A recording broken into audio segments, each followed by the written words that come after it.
They walk in that room, they become yours. And you got this energy inside your soul that says, I am the number one determinant of the success or failure of my students. Hey, y'all, when you get back, kick some butt. I'll see you in the winner's circle, celebrating your victory. Let's go. Let's go. Let's go. Let's go. Let's go. Let's go. Let's go. Let's go. Let's go. Let's do this. Let's do this. Let's go. Let's go. Thank you, everybody. And we are live. Good morning. Good morning. Good morning. Good morning. Welcome to week 175 of the AP and New Principles Academy. Man, I'm a couple minutes late, but I'm here. Let me see who we got in the building. We got Val Foster in the building. Let me know where y'all are coming from as well. Man, I got a lot of energy, man. We got Takesha High in the building in Virginia. Akimo Dawson, El Paso, Texas. I just got to invite the El Paso, man. I'm going to be there, man. I'm making my return. I don't know the date yet, but I'll let you know. We got Mona Abamolek in the building. We got Dr. Rella Hicks in the building. We got Curtis Nichols in the building out there in Tennessee, the hills of Tennessee. We got Scott Wiley, Chester, West Virginia. Rod Laws, Greenville, North Carolina. We got Lynette Wilson. We got Sandra Merriweather in the building. We got where we at? We got Marsha Poe in the building. Edgar Ray, Rod Laws. Village Leadership Group is in the building with Dr. Roz Gaskins. We got Hassan Sabri in the building down there in South Jersey in the house. I Am Royalty is here. Dr. Sheikah Houston, man, she was just throwing down over there. Create and Educate with Dr. Tammy Taylor every Saturday morning, Facebook Live, 10:30 Eastern Time. You don't want to miss that, along with the other members of the Fantastic Four. Sean Hurt dropping always 10 o'clock Facebook Live Eastern Time. And then myself now, and then Josh Tovar, my man, Principal Josh Tovar, Principal Dean Packard, Sunday night, 7 o'clock, Facebook Live. We call ourselves the Fantastic Four. We got, where we at? September, Devon Vance Daniels in the building, and Jerry Richardson Cardi out there in Houston. My man, Carlos Baggage in the building. Good morning, sir. Dr. Demetrius Scott's in the building. John Hurix, James Wilburns in the building. Principal Sherrod Laws, I see ya. We got Principal Karen Fletcher, Darnell McElveen, Hotep to you. We got out there in Minneapolis, I should say up there in Minneapolis, Ronald Pugh, my man in Texas, and Michael Benton, my man out there in Cincinnati. Raquel Whitney, Austin, Texas. Dr. Cheryl Lynn, Vanessa Veskin. There's the other doctor. Dr. Principal Tammy Taylor in the building. We got Kimberly Carruthers in the building. Principal Dot McKeever Jeter recovering from back surgery, man, but she's here, man. Dr. McKeever Jeter is a trooper, man. She was watching last week in the hospital bed, man. Can you imagine that? I guess I would do the same thing. You know, if Dr. Jeter, Dr. McKeever Jeter was on, I'm going to tune in to watch her too if I'm sitting in the hospital, right? We got Melissa Jones Chuno. She's going to be a guest soon, man. We're looking forward to that, bringing the information from Tulsa, Oklahoma. We got Lysandra Brackens, Regina L. DeLoach, Jacqueline Harriet out there in Nova Scotia, man. I'm going to be up there, man. We going there for 2 days in October. So I'm looking forward to that. We got Yolanda McKinney getting ready to get it rocking as a new AP in the building. We got Lily out there in Little Rock, Arkansas. Nah, she changed, man. I forgot where you said you went. Yolanda, hit me up. We got Lily Lanier in the building. Oh, we got the queen, man. Let me stop, man. Bow to the queen. That's the wife, man. Kimberly Broughton Kafele's in the building.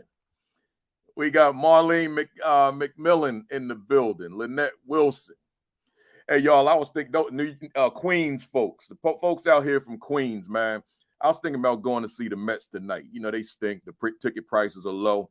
But I'm scared about driving Labor Day weekend to Citi Field. Y'all hit me up and let me know if you think I could get over there in good time on a Labor Day weekend Saturday. Hit me up and let me know, man, because I need something to do later on. Be nice to just go to Citi Field and watch the Mets lose, right? So Jeff Milner's in the building. Stacy Joy's in the building. Where we at? Marguerite Simpson Lackett. My wife probably up there saying, you said we weren't going. I mean, why are you getting on the screen now telling people we going, right? So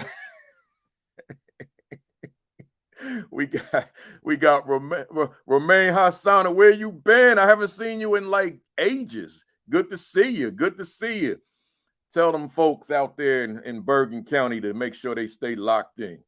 Nolene Martin's in the building. I'm getting ready to get it started, y'all. Daniel Boone Deuce Hackensack in the building, man.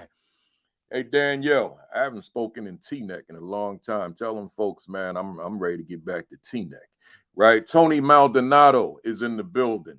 I'm getting ready to cut it off, y'all. Kimberly George, Lavelle Johnson, Dr. Stacy Mabry's in the building. She was our guest about a year ago, maybe, I guess now. Go back and scroll back and check out that conversation with Dr. Stacy Mabry. Jacqueline Williams is in the building. All right, I'm getting ready to stop. I'm going to start with my homie from East Orange. Lou Saunders is in the building. Good to see you, good brother. Hey, y'all, I can't be shouting out for the next 90 minutes, so let me say formally to everybody now, good morning. Greetings. Welcome to week 175. That's a milestone number, right? All the multiples of 25, man, they big time. 175 of the AP and New Principals Academy.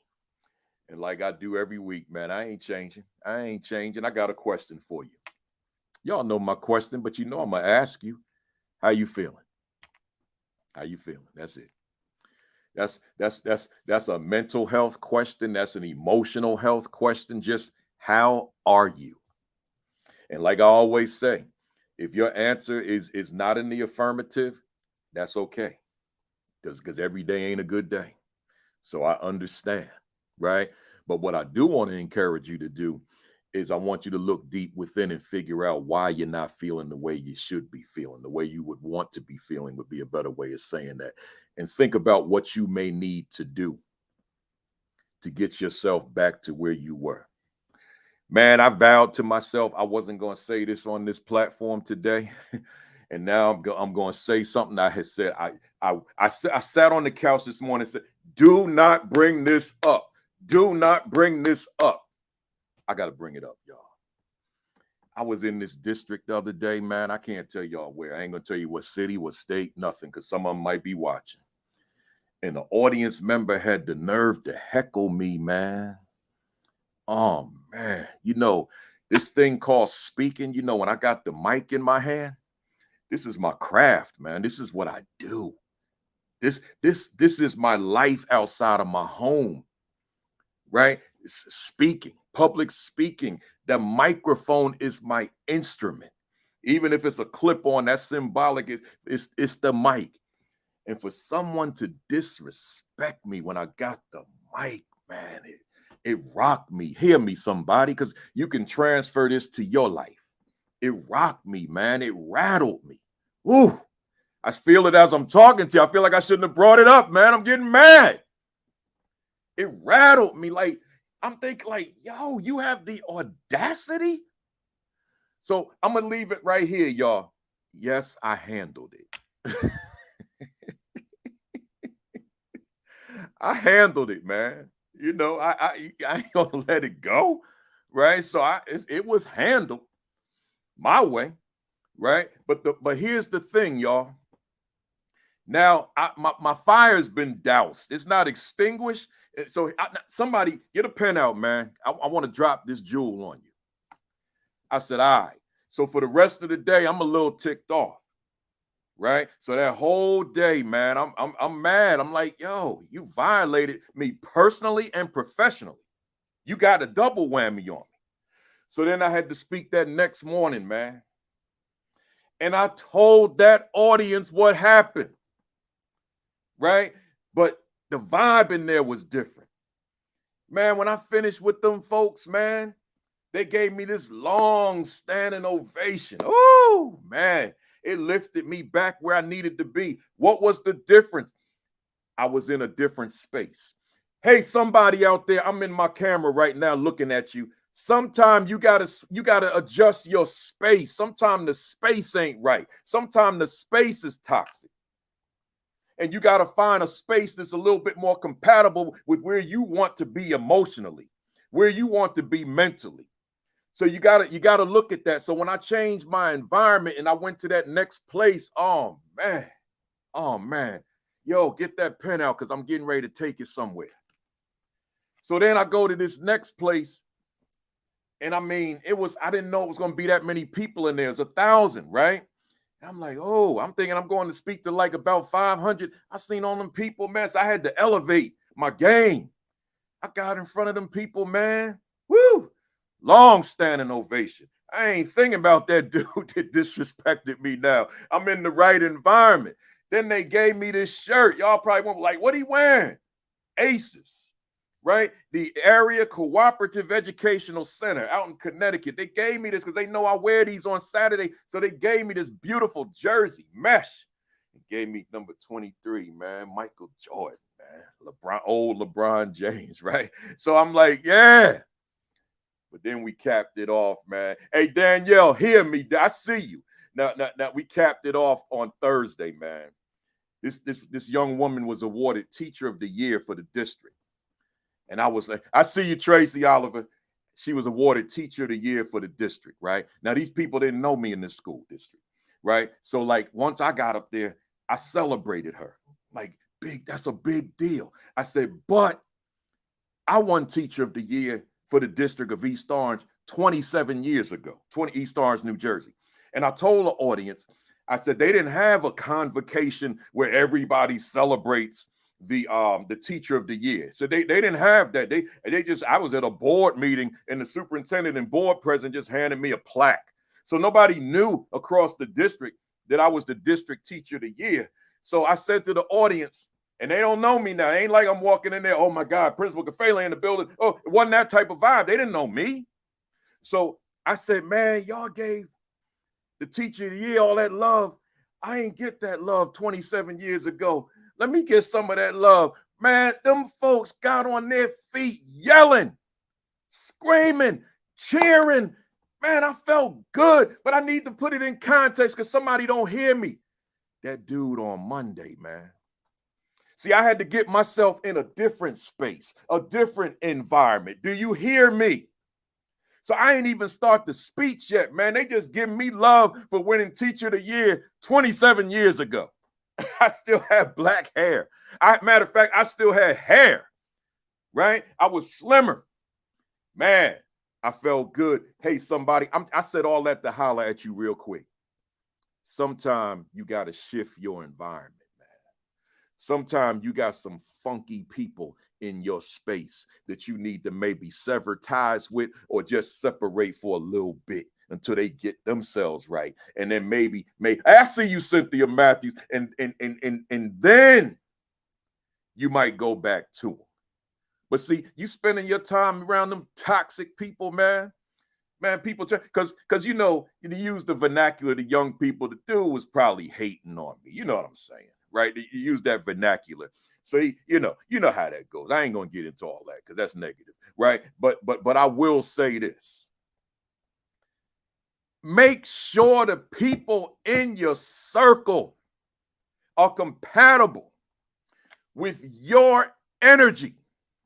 And if you the one that's the problem, then as Dr. Sheikah Houston and Dr. Tammy Taylor was saying this morning, invest in the mirror and engage in that self-examination. My man, Chris Gaston in the building, superstar principal in Jersey City. He said, release toxicity. You got to release it. He was a guest on here too. Scroll back and check him out. Chris Gaston, principal Lincoln High School here in Jersey City. So y'all, let me go. Shout out to Montville Public Schools, Scarborough Public Schools in Maine, Montville in Connecticut, Scarborough Public Schools in Maine. Man, they had this civil rights club they got up there with this teacher, Michelle. And I got to chop it up with some of the civil rights students, man. That was the high point of my week when I was with them kids, man. That was the high point, man.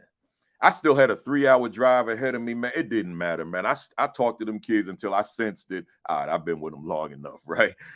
Shout out to ACES with the jersey, and shout out to Norwich Public Schools, including that convocation. If you know convocations are necessary, I've been to a zillion of them since I've been doing this work.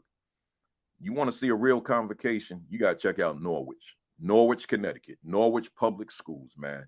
That was a convocation for the ages. I ain't never seen nothing like it. The energy in the room was so high. That's why I felt comfortable telling them to give me some of that love, because the energy was out the roof, man. It was, and that's how you start it, man. You know, you go on a convocation, it's all dry, you know, like somebody speaking. At versus, you go to the convocation, it's like boom, boom, bam, bam, ah. See, that's the kind of convocation you need, that you need to start the year, because you want the teachers to be hyped. You want them to be fired up. In fact, everybody, the whole district, security, custodian, nurses, everybody being in the room, and you get the right people, like you bring in a Principal Kafele, because you know he gonna bring that fire, man. You know he gonna bring them flames. So I'm your ideal convocation speaker anyway. But I ain't gonna pat myself on the back. I'm just telling you what I know, right? So with that being said, y'all, welcome to the first timers. Glad to have you here. Don't let this be your last time. And I might ask you the question, if this is your first time, where have you been for 174 Saturdays? Because I've done this 175 now consecutive Saturdays. I have not missed a Saturday. That's my level of commitment.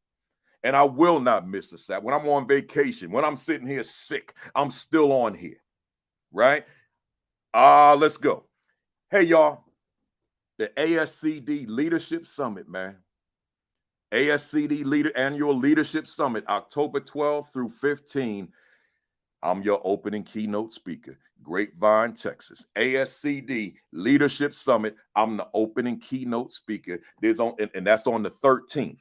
October 13th. Go to my Facebook page. I posted last night. You'll see the flyer. If you register using that QR code and then use my code, you can bring a friend free of charge, right? You can bring a friend, bring a colleague, bring a family member free of charge. So go to my Facebook page, or go to my Twitter page, or go to my LinkedIn page, or go to my Instagram page. Doesn't matter. I posted late last night, so it's right at the top.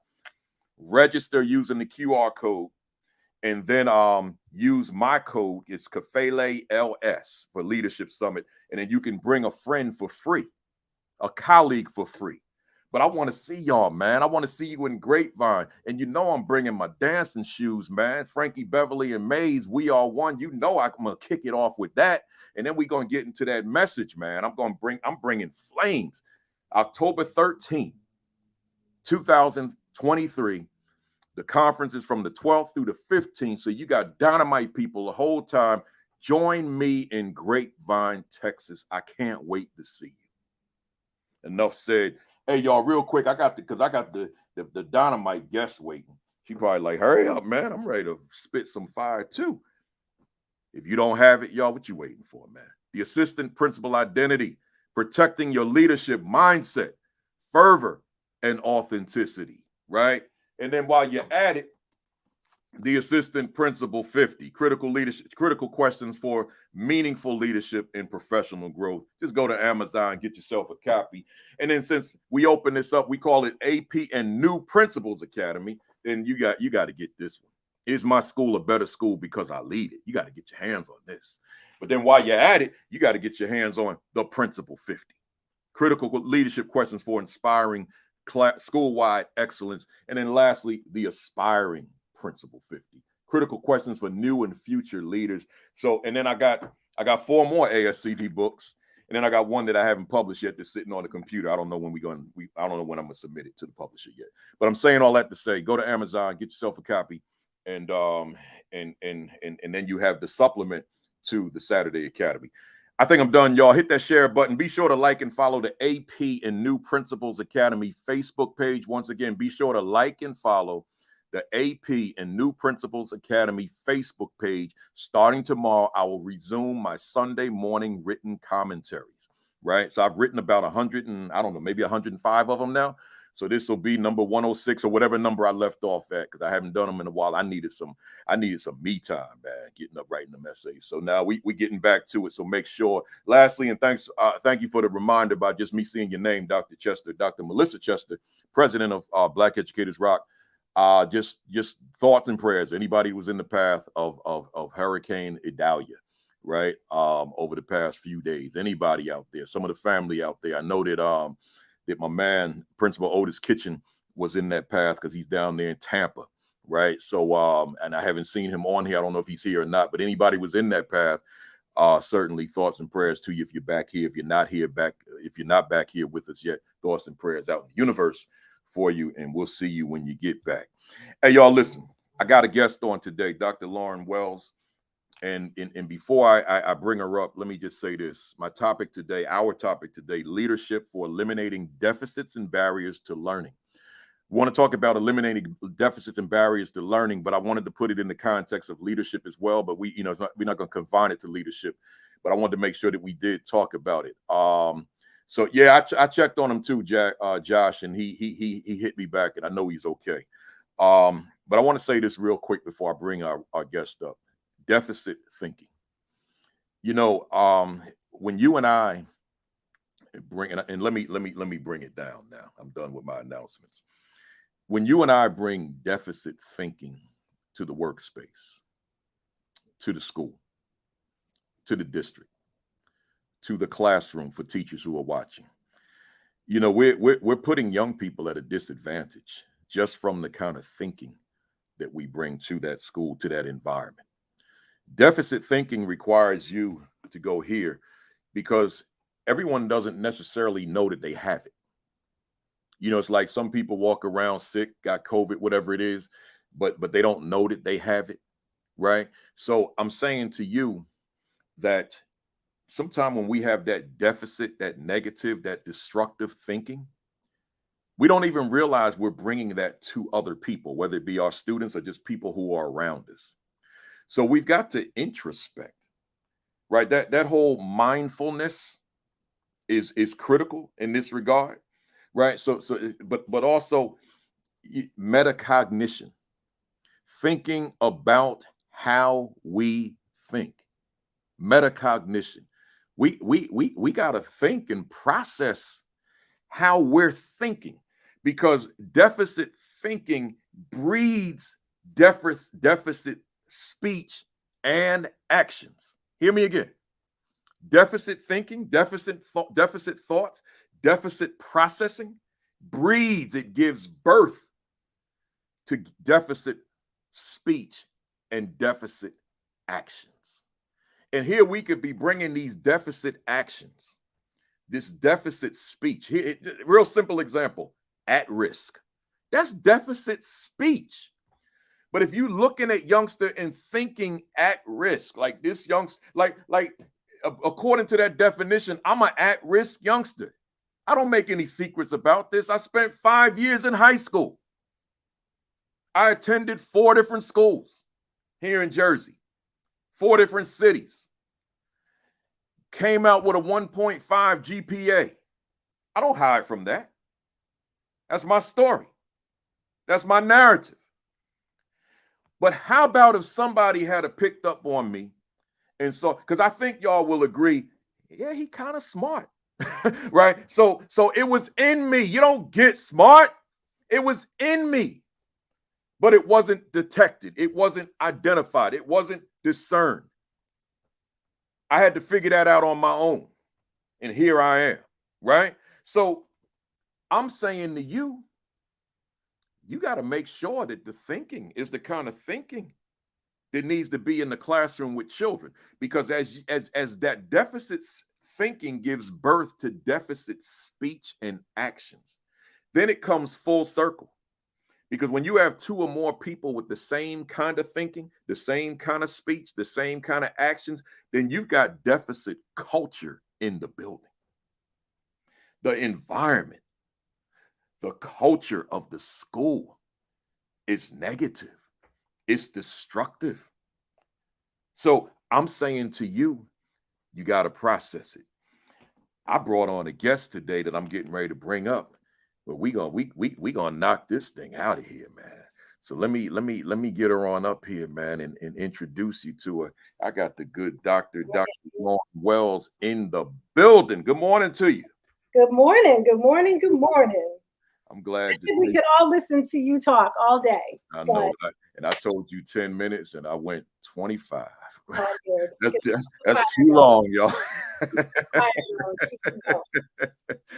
Hey, but I'm glad you're here, and y'all, I don't know what you got planned for today, but why don't you just plan to be with us until we exhaust this thing? There's so much to talk about.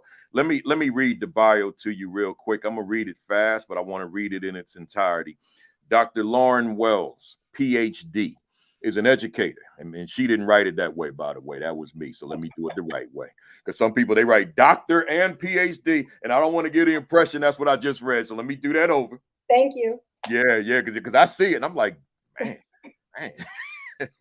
Lauren Wells, PhD, is an educator, researcher, and community organizer whose work centers on comprehensive, systemic, culturally responsive, and collaborative approaches to educational and social change. She began her work in education over 20 years ago while an undergrad student at Temple University.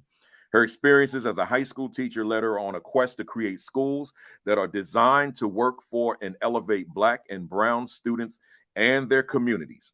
Lauren is trained in qualitative research and uses an interdisciplinary approach to understanding the social problems confronting communities and schools. She applies this approach to not only to the work of school transformation, but also to transforming how communities, educators, and policymakers think about, approach, and engage in educational and social transformation. Wells has been at the forefront of education policy and transformation in New Jersey for over 15 years. In 2009, Lauren became the director of the broader, bolder approach to education at the Metropolitan Center for Urban Education at New York University, NYU, where she led the design and implementation of a major school reform initiative in Newark, New Jersey, called the Newark Global Village School Zone. Once again, Newark Global Village School Zone. This reform has had a lasting impact on the Central High School, one of Newark's comprehensive high schools. She has served as Chief Education Officer for Mayor Raz Baraka in the city of Newark, where she led education policy and developed initiatives on behalf of the city, and a professor of education at the University of Southern California, Montclair State University, and American University. She is currently an assistant professor at Kane University, my alma mater. In 2016, Lauren founded Creed Strategies, LLC, to create a community of consultants whose core mission is to use their knowledge, experience, and resources to work alongside educators and communities to ignite conditions for equity and justice. Lauren has worked in school districts across the nation on educational equity and school transformation, as well as philanthropy, nonprofit organizations, and public advocacy. A common community advocate, Lauren serves on several boards and participates in community coalitions. That word kept bugging me. Philanthropy. From 2014 to 2019, Lauren was chair of the Newark Youth Board Policy Board. Lauren is currently entering her 4th year as president of the Newark Public Library Board. Lauren received a BA in English from Temple University, an MA in Educational Leadership from Teachers College, Columbia University, and a PhD in Educational Policy from the University of California, Los Angeles, UCLA. She is the author of There Are No Deficits Here, Disrupting Anti-Blackness in Education, published by Corwin Press. So Lauren, before I even go to my questions, let me just put this on the screen. Yes. Yes, ma'am. There are no deficits here. Disrupting anti-blackness in education. And you know, we timed this perfectly. It was not by design. I'm not going to take credit for that. But this book just was released. It's brand spanking new. In fact, it's so hot I can't even hold it in one hand. Right? It's blazing. Fire. Fire. So you can get it on Amazon right now. Just go to Amazon and get a copy. But we're going to talk about it and other things. But this is her new book. This is her first book. It is my It's just released.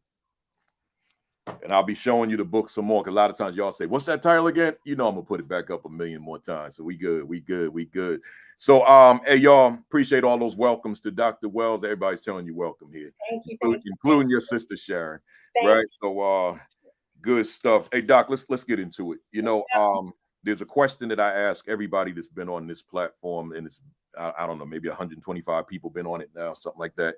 And the question is, thinking about your life, but compartmentalizing it and just looking at the educational side.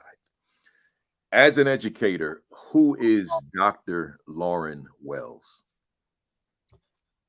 Woo! As an educator, I am a Black woman who is unambiguously concerned with, focused on, and intentional about understanding the conditions that many of our students, Black students particularly, find themselves in schools all across this country, and doing whatever I can with the skills that I have, with the talents that I've been given to help people understand those conditions, where they are, and think about what they can do in their specific context to ameliorate, disrupt, dismantle, challenge, and change environments so that our kids are not getting heckled every day, right? Like when you were talking at the beginning, I had just this feeling that for so many of our kids, it feels like just showing up to school is constant heckling, right? Like the deficit thinkings, the ways that people treat them, the curriculum that they don't have,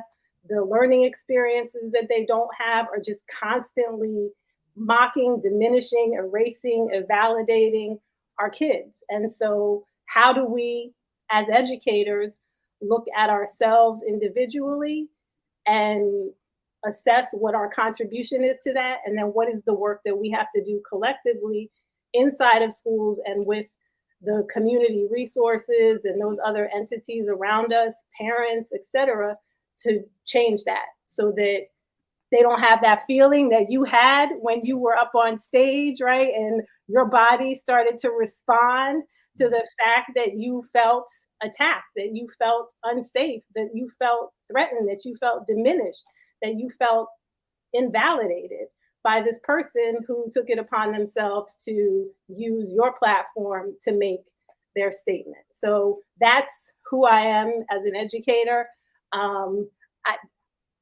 Black kids. Yeah, and I might add, I was the only African American in the room. Yeah, so that intensified it. So, you know, closely associated with that, Lauren, Dr. Wells, you know, you're obviously brilliant. I've known that about you for a long time.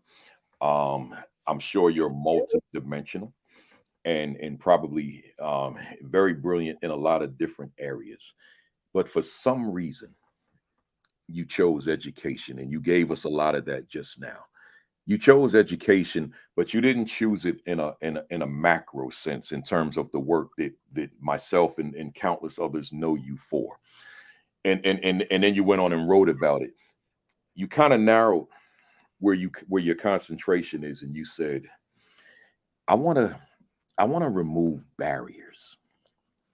I want to ensure equity for Black and brown children with a particular focus on Black children. But that word barriers, I want to remove these barriers, and I want to remove these deficits from the lives of these children. My question to you, closely related to how you responded to the first one, why that focus in terms of who you are? Like, in other words, what I'm asking you is, where's that coming from? So two places. When I was in college, and it says it in my bio, I was working in the after school program at Temple. And I was sitting outside, and I was a late college person. I did not graduate in 4 years. In fact, I dropped out of college for 4 years and went back to Temple, started over as a freshman at the age of 22. So I was sitting outside, just about to graduate, 26 years old, with two beautiful young Black girls, 5 and 6 years old. And it is dead summer. It's hot as all get up outside. And we're just sitting next to a tree. And the girls were like, we have to go inside. We're getting too Black. And 5 and 6. And that was for me a catalyzing moment, that at that age, our girls were repeating these messages that they had received from probably many places, right? Television, families, because we all know how we do in families, school, et cetera, et cetera. And that was my initial catalyst to get into schools and to really, really like start to challenge what it was happening inside of schools that would create that belief system in children. I think a second part of it is, when you look in the mirror and you start to assess yourself, and start to think about how you want to progress and how you want your life to evolve, you also have to confront those things that you have internalized as an individual that are deficit beliefs, deficit thinkings, patterns that are not useful to the direction that you want to go, right? And deficit thinking doesn't help us get anywhere as individuals. And so I have done a lot of personal work, really, really unpacking my thinking about myself, my thinking about myself in relation to other people, in order to reconstruct the story that I have of myself. Even that college story, I had the worst, right, narrative that I was telling myself about myself because I didn't finish college in the way that I was supposed to for a very, very, very long time. And it wasn't helpful to me. And so just that one example of having to get in the cage with my own tiger, if you will, and wrestle with how that story was affecting how I saw myself as a person, how I saw myself as an intellectual, what I thought it meant for the possibilities for my future, is really an embodiment of me doing the work to get to a place where I look in the mirror and I'm clear that there are no deficits here. And when I look at our students, our children, whether they're in school or outside of school, whether they're taking up all the space on the sidewalk, because that's what kids do when they leave school. It's a way of claiming space. There are no deficits in our kids. There are no deficits here wherever our children are. The deficits are in the systems, the policies, the beliefs, the narratives that we, and I mean the universal we, bring to the space that we're in with them. I'm in full agreement with you. I say that to educators on a regular basis, and I'm gonna adjust my words from yours to say that I say to them, in addition to no deficits, I say that the children are brilliant. They come to you that way. They come to you amazing. They come to you extraordinary. But the question that I have is, do they realize how brilliant they are?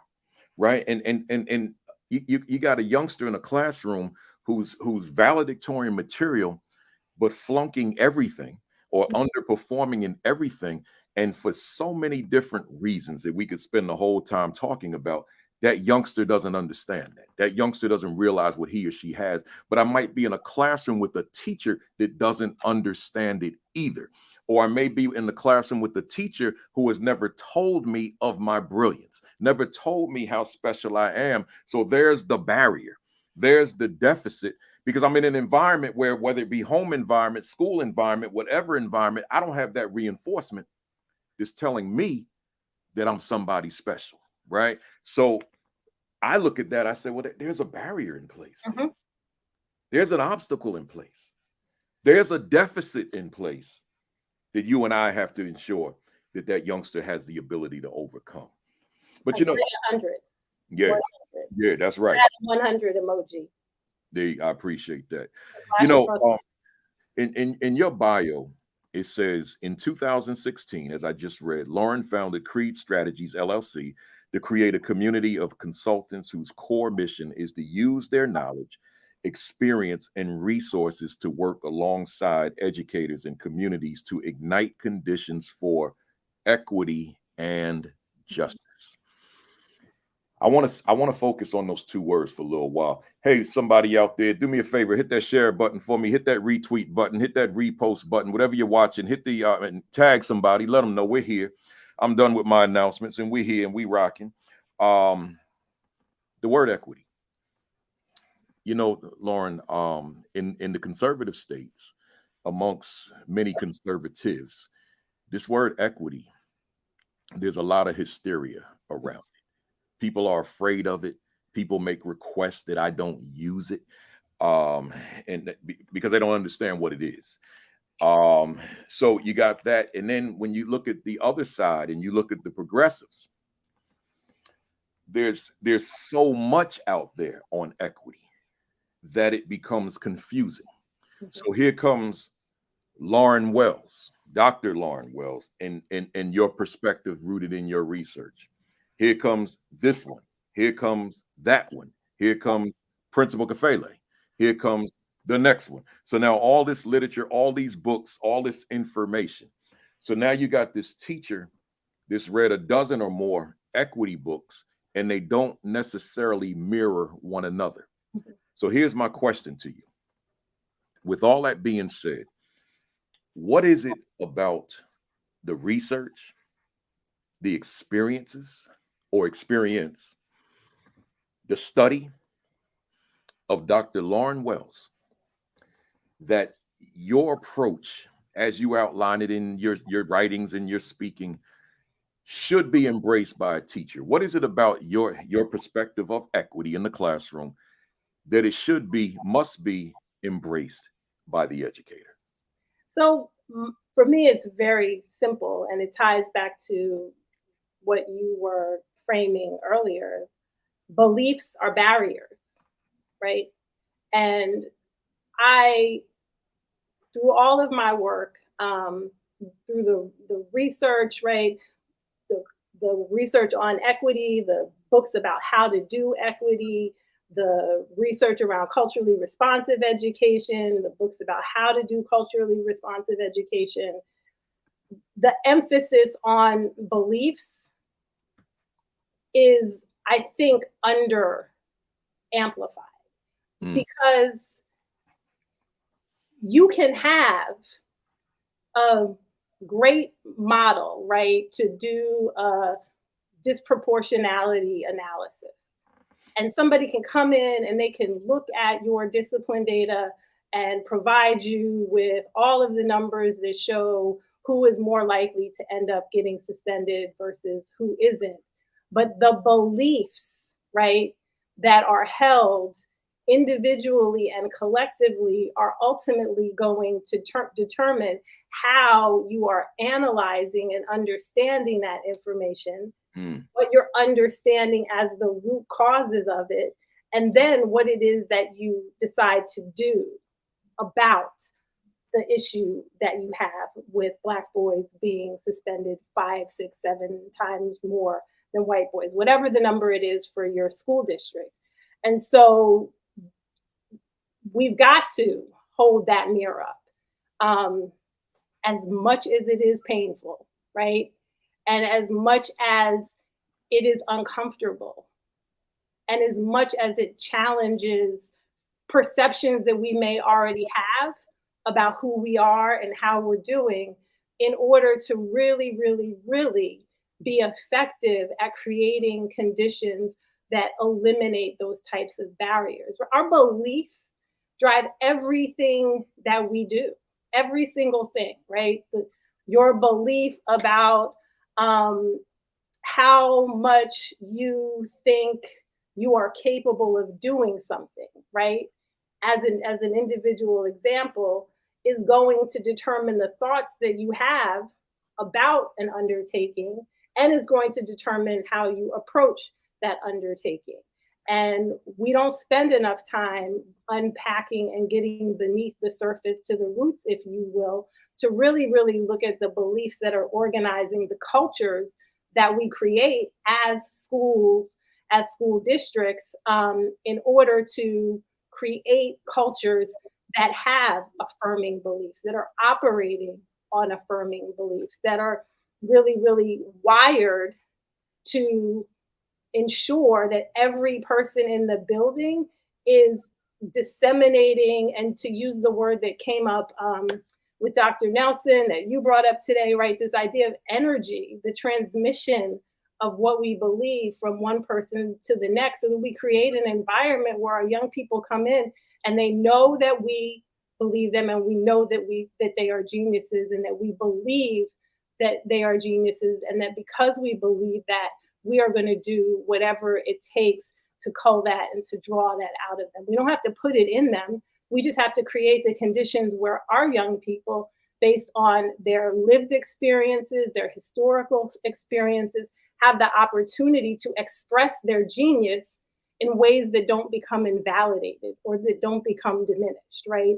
And not negating the fact that we live in a world that the dominant culture, we have to be able to navigate and operate in that. And that's not, I don't say that to distract from that idea or to challenge that idea even. It's a fact. But that doesn't mean that we have to diminish who our children are when they show up in order to build their capacity to operate on dual tracks. Du Bois said it, right? We have the gift of sight. We know that, right? We have to move back and forth between these spaces. We just have to create learning opportunities, experiences, relationships, supports that empower our children to do that in school and outside of school. I love it. That's powerful stuff. You know, that word belief. Let me stay there for a minute. You know, I'm looking at the camera. I'm looking at the folks in the fam that are viewing this morning. And hey, fam, let me holler at you real quick. Ask when, you know, many of you in the Northeast are going to start school next week, and then others have already started. But when you reconvene in terms of a meeting, ask the question: do you believe in each of the students? I got 3 questions. First, do you believe in them, right? And get them all a mirror, by the way. Just go to the dollar store, get a little small mirror so that they can look in the mirror as they answer the question. Do you believe in them? So engage them in a good, in-depth conversation about whether or not they believe in them. But then tweak that and ask the question, what do you believe about them? And that's the question that Dr. Wells is talking about. What do you believe about the students that attend our school? What do you believe about the students that are enrolled in our school and in your classroom? But then tweak it one more time. What do you believe about yourself as it relates to the students that you serve, right? And then once again, engage in that conversation. That's a whole staff meeting. In fact, it's not enough time in a staff meeting for the 3. I would make that, I would just weave that in as ongoing. Do you believe in them? What do you believe about them? And what do you believe about yourself as it relates to them? And you may find that there's some folks in there that there's some stuff buried down deep that they haven't dealt with, and find that belief in self might be an issue. What they believe about themselves may be a part of the problem, right? So I love it. So Doc, let's stay with this word equity. A classroom with a teacher and students that you consulted. Give us a sense. I'm not asking you for the comprehensive answer. Give us a sense of what equity might look like in a Dr. Lauren Wells consulted classroom for So Black students. in the work with the teacher, right? Because the work is of the teacher or the leader in the building, right? To wrestle with what they find when they ask the questions that you identified, as well as a number of other questions that have to do with data and achievement and relationships and curriculum and all of those sorts of things. The work looks like having that initial conversation with teachers about your class. Tell me about your classroom. Listening to that person talk about their class from a cultural perspective, from a data perspective. How do they talk about the data? How do they talk about students in relationship to different data, right? So that you can then reflect back to them and help them begin to see and understand where their beliefs and their sort of preconceived notions about students are coming out as it relates to the data that they have about their students. It involves exposing educators, teachers to different concepts, right? Because part of the problem is conceptual. The frames, the narratives, the language that we have been inheriting in our society to talk about different groups of students, right? To your point, at risk, how we talk about special education students, how we talk about English language learners, how we talk about Black students.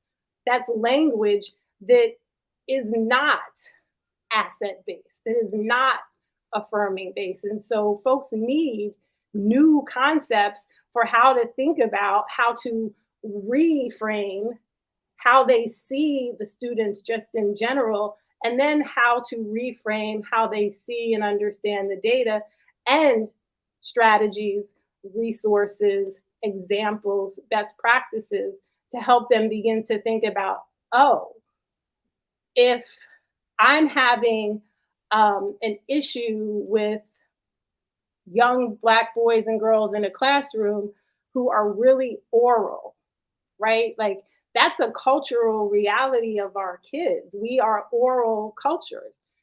How then do I use that? How do I use the gift of their gab as an element of my instruction to, one, to help them make meaning of what they're learning, to help them demonstrate what they're learning, and to help them to help it become sort of a performance assessment, if you will, versus this deficit that Black students in particular don't necessarily know how to comport themselves when they come into a classroom. So, right, that's the link from my point of view between equity, beliefs, and culturally responsive practices. And it really is a side-by-side work with folks. It is some coaching, it's conversations, it's a willingness to sort of, for me or for anyone who does this work, to be uncomfortable in it, right? Because it's always uncomfortable to have hard conversations with people, whatever side of the conversation that you're on. But the only way to it is to go through it. And so we have to be willing to go through those difficult exchanges in order to help people move from a frame of thinking to a new frame of thinking. You know, I'm glad you said that. And someone else mentioned, well, Matt Brewster, who I'm sure you know, mentioned the same thing about discomfort, uncomfortable conversations. And I've said this on this platform a zillion times, but I'm going to say it a zillion and one times. Hey, folks out there, because it's primarily leaders watching, APs, aspiring APs, new principals, and I know there are veteran principals on here. If you don't have the willingness nor the courage to engage your staff in those uncomfortable conversations, then, as I say all the time, what is the need for you? Why do they need you? Those conversations must occur. I'm not, and as I always say, because I never want to be reckless on this platform, I'm not saying be in their face, bam. Like I always reference Luther, you got to take your time singing these love songs, right? So you got to work your way to where we can have where the culture of the staff has shifted. The culture between you and staff, administration and staff has shifted, where we can now have those conversations, those necessary conversations, and particularly when we have a staff that is not all Black, when we're talking about Black children. But even if we do have Black children, all Black staff, culturally, we still may not be in the same space. So there's still a need for that conversation. So Dr. Wells, therefore, since I'm hollering it at the leadership fam out there, given everything you just said, and leadership is on the call this morning. Now they go back to school next week on Tuesday, because everybody be back except New York. They go Thursday, right? So now we go back. What is my role as leader? What are the implications for leader? How do I take this thing that I hear Dr. Lauren Wells talking about with deficit and barrier removal, and in this case, specifically equity in the classroom? What is my role in its implementation? So there's two things. I think that just to jump on a part of your comment, right?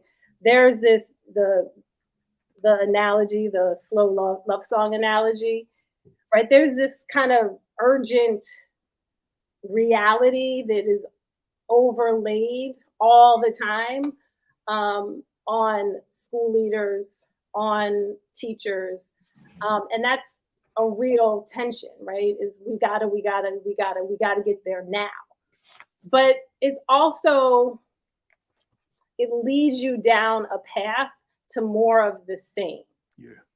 Because you're going to be grasping for those quick fixes versus the real work that we're talking about now, which is getting deep and transforming culture so that you can undertake this type of work. And it is there, and it is something that people will have to wrestle with. And I think some of the ways that I've done it in work with school leaders is you do the deep work while you're marching, right?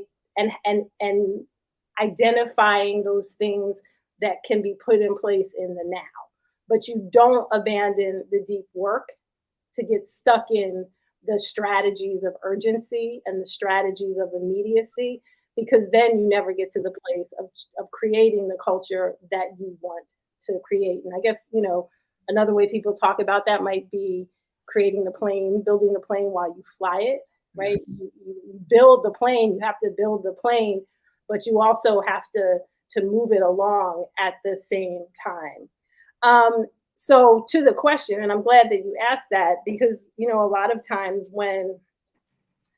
particularly when you work at the district level, and you ask folks for examples of bright spots, if you will, people point to individual classrooms. And there is a lot of focus and emphasis on this great teacher is doing this over here, and this great teacher is doing this over here. But the real systemic transformational work is leadership work, right? And so I think sometimes that becomes a little bit of a distraction too.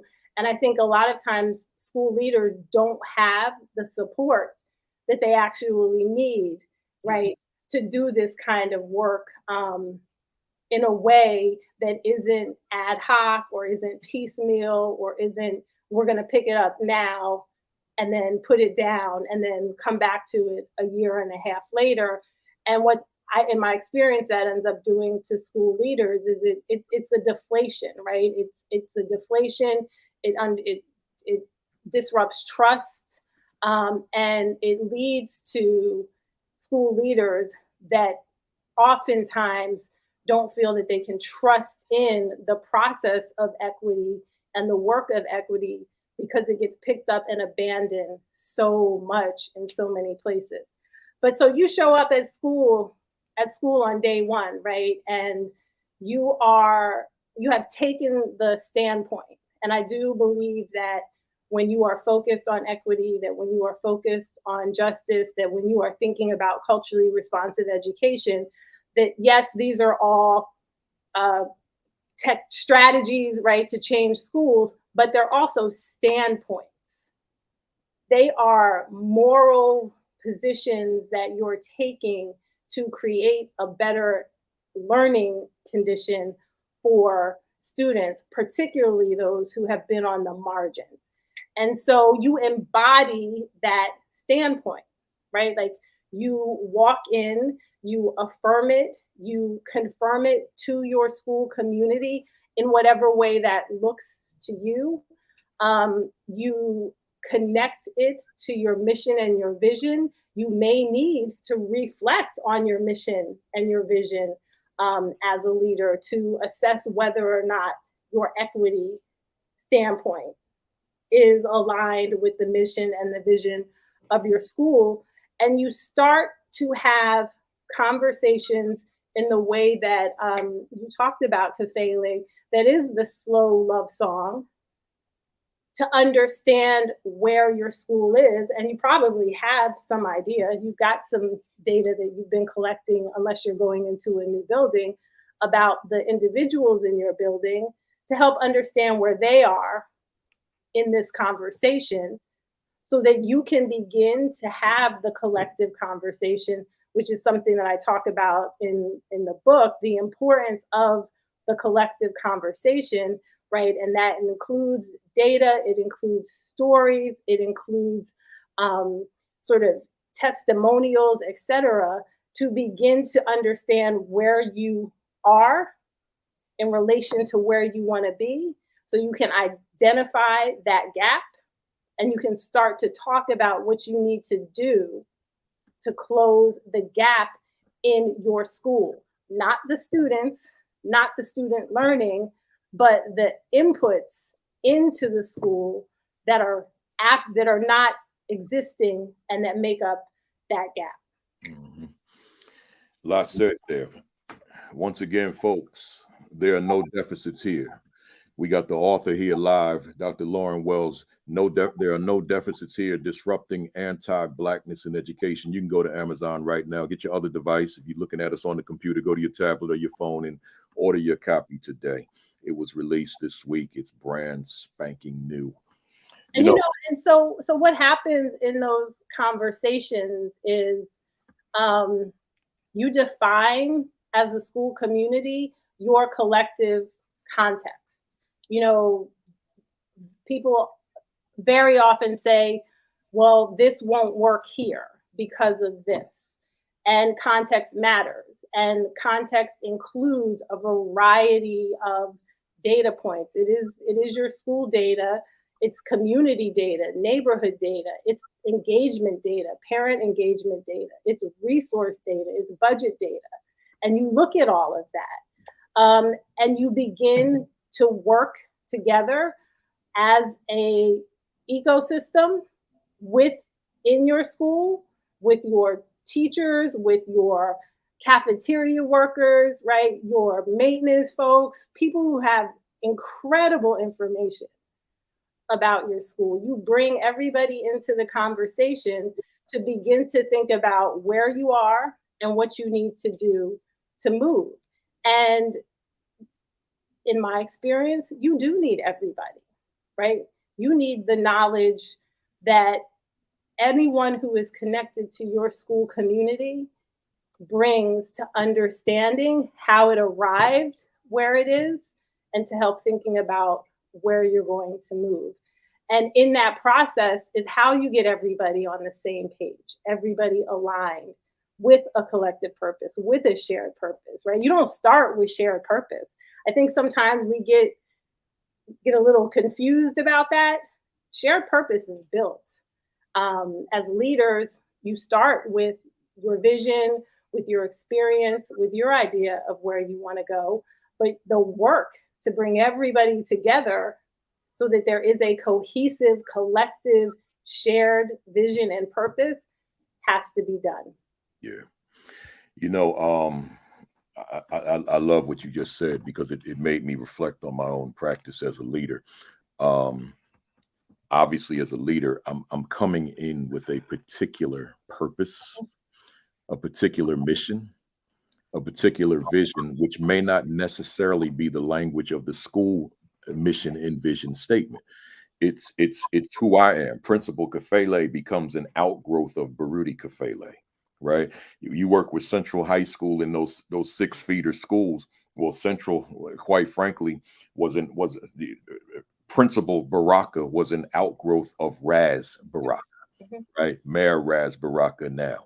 So my goal, my objective, based on what you just said, my objective is I've got to be able to sell this, right? I've got, but you know, and that word "sell" is sometimes it's a difficult word to swallow, but I've got to be able to get teachers, staff to embrace this mission that I'm on, right? This vision that I have, and I can't impose that, and that's why I use the word "sell." Maybe I can say market it in a way that they can embrace it. It becomes palatable over time as the culture is shifting. And now this vision, this mission, this purpose is not confined to Principal Kafele. It is a us thing now. It is a we thing now. But that's why I keep going back to Luther. I got to take my time singing these love songs because I can't ram this down your throat. Because if I do it that way, chances are the folks who are not on board are going to stay off board.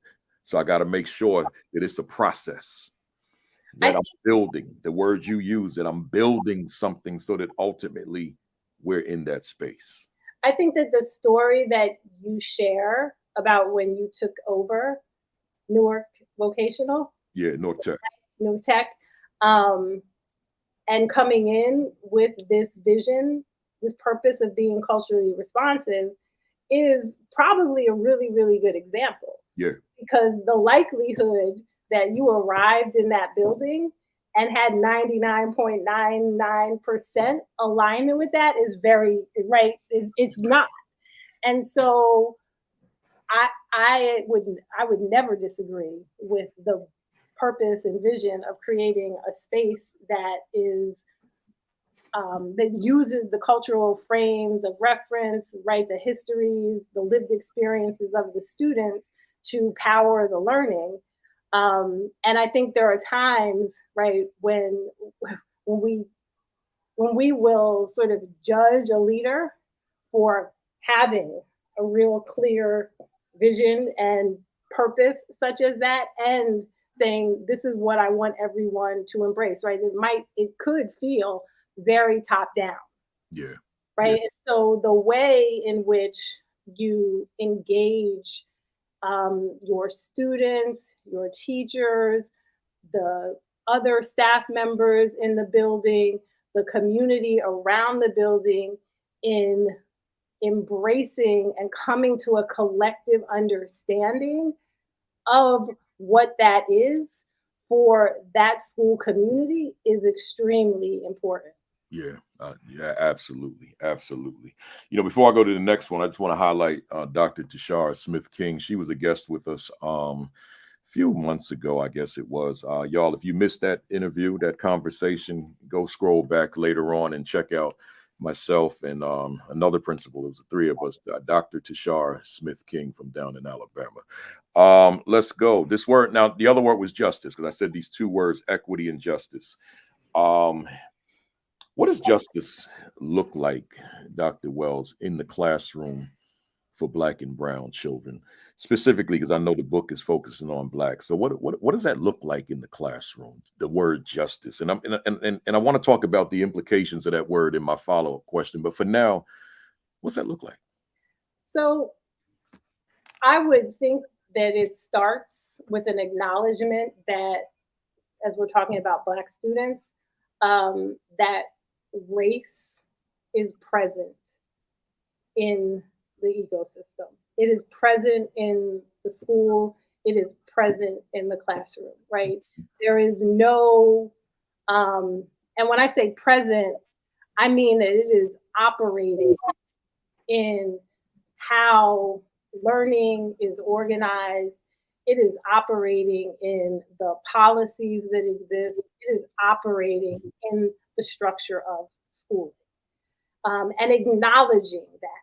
And right, you can't get anywhere if you don't look in that mirror. I don't have a mirror, so just here's my mirror, right? Like you can't get anywhere if you don't look in the mirror and institutionally understand that race is prevalent in our educational institutions and has been, right? It's present in the fact that Black people were legally barred from learning to read, were mutilated, right? Were killed, all the things that happened as Black people pursued literacy. All of that history, Reconstruction, right? Brown versus Board of Education, all of the things that have happened are part of the system in which we're operating. And you have to start there and you have to embrace that mindset because you can't create learning experiences that are attuned to the cultural historical realities of Black students if you don't understand and acknowledge the role that schooling has played in creating the inequities, the injustice, the oppression that people have experienced. And so, once you do that, again, that's aligned with that standpoint, you create learning communities where young people come in and who they are is accepted from the beginning, right? Like you create a community of belonging and you build relationships between students and between yourself and the students that are based on a genuine sense of wanting to know who the children are so that you can unpack or help them unpack, help them bring out the genius that they come to school with. You can't bring genius, right? Like you can't reflect genius back if you're not seeing it in the students. So you start there. You create curriculum, lesson plans that are grounded in and use the lived experiences of students to help them acquire the academic skills that they need to acquire, right? Like we read the things that we read because someone determined that that was what needed to be read in order to learn how to read. But that doesn't mean you can't replace books, right? If the goal is reading and fluency in reading and all the things that go along with reading, the content is important to the students because the content taps back into that feeling that you talked about when you were on the stage, right, getting heckled. Whether or not you see yourself reflected in the content is going to create different kinds of emotional states in students. It is either going to excite them, to draw them in, to make them curious about their learning, or it's going to create feelings of negation, disconnection, uninterest, right, at the very minimal. So we think about and we actively work on giving Black students content that reflects who they are, that provides historically accurate information about significant historical events that relate to them, that help them begin to analyze their social reality, right? Young people, our kids, see the world. No, at any age, kids see the world, they experience it. And in order for Black students to experience justice in their learning, they have to be given opportunities to analyze and come to their own understandings of why the world they see is the way that it is. Yeah. So that they can be empowered as they move into the future of their lives to move in ways that help them navigate, right, all of the social ills, the problems, the conditions that exist and that will challenge them in the future from ways of knowing and understanding so that they can create futures that they want for themselves.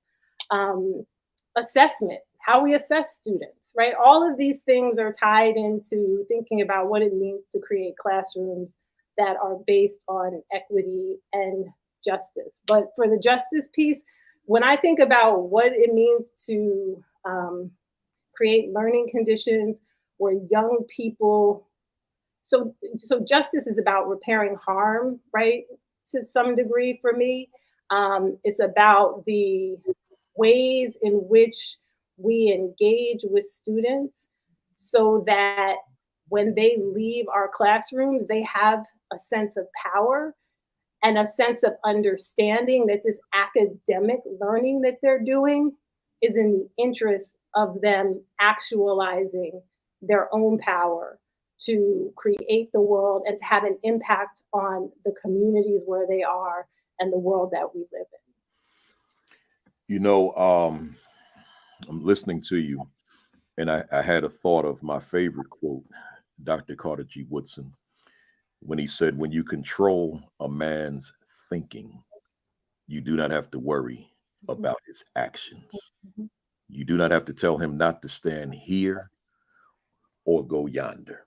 And see, as I'm listening to you, I'm thinking about just the student's ability to think deeply, to think critically, to think analytically in this just classroom learning environment. So I want to give you this scenario. You got this teacher who feels with every fiber of, we'll say, her being, that justice prevails in that classroom. But the reality is that justice is almost non-existent for Black children in that classroom. And instead, the norm in that classroom is injustice. So injustice has become normalized in that space. And ultimately, to use one of your words again, harm prevails, right? So now you got and if not harm, damage prevails. So I got a three-parter for you. How do we change this teacher that's in this classroom for 180 days with a youngster? And in fact, let me go to the extreme with this. And we're in this school where the culture is so toxic and broken that the school thinks they have discipline problems, behavioral problems, not realizing they've got school culture problems. And now the administrator of that teacher is reading disciplinary referrals all day long. So this teacher goes unchecked for an entire school year. So I threw all that in there to say, how do we fix that teacher? How do we change that teacher? Well, so I will start with a perhaps unpopular comment. You may not be able to, right? And that's something that as leaders, we have to become clear at some point at when we cannot move someone, right? And it's very different depending on the school. It's very different depending on the leader. It's very different depending on a number of factors. But you provide, and so the likelihood of that operating in isolation, so there's probably more than one teacher in the building, right? Who has that problem.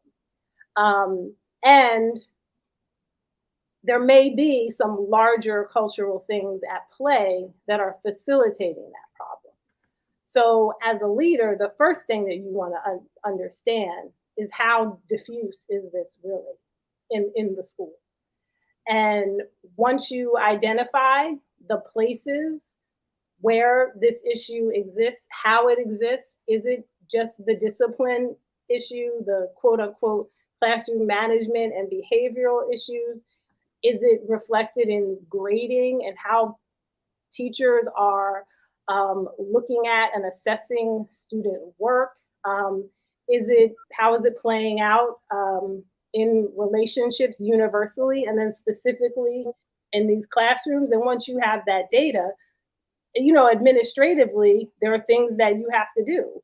So you do those things. You provide these teachers with specific support that is related to supporting, educating, teaching Black students. And if it's specific, right, and it's Black boys, then you bring in the individuals that have content knowledge specifically as it relates to Black boys. And you give them the food that is needed to help them do the belief work, to provide them with strategies, to help them do their own assessment of what's happening in their classroom. And you come in, you assess, you're in and out of the classroom, you are that instructional leader. So you're providing these supports, and at the same time, you are in the classroom, right? Like you are in and out of the classroom, demonstrating that this is significant and important to you as the leader of the building. Not just, I'm gonna pull in some outside supports, bring you some expert help, and never come in and see what's going on. No, I'm gonna be actively engaged in this process.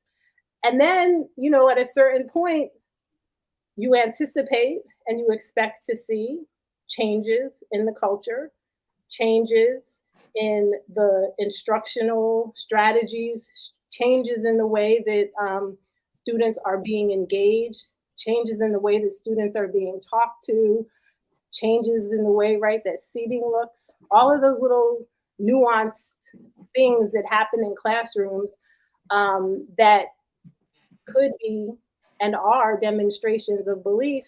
And when you don't see those changes, then as the leader, you have to begin the processes that are necessary in order for you to have the personnel in your building that are going to align with your vision. But I think that, when you're new to a building, perhaps this is a school leader who's coming in for the first year, you haven't seen any of these folks before.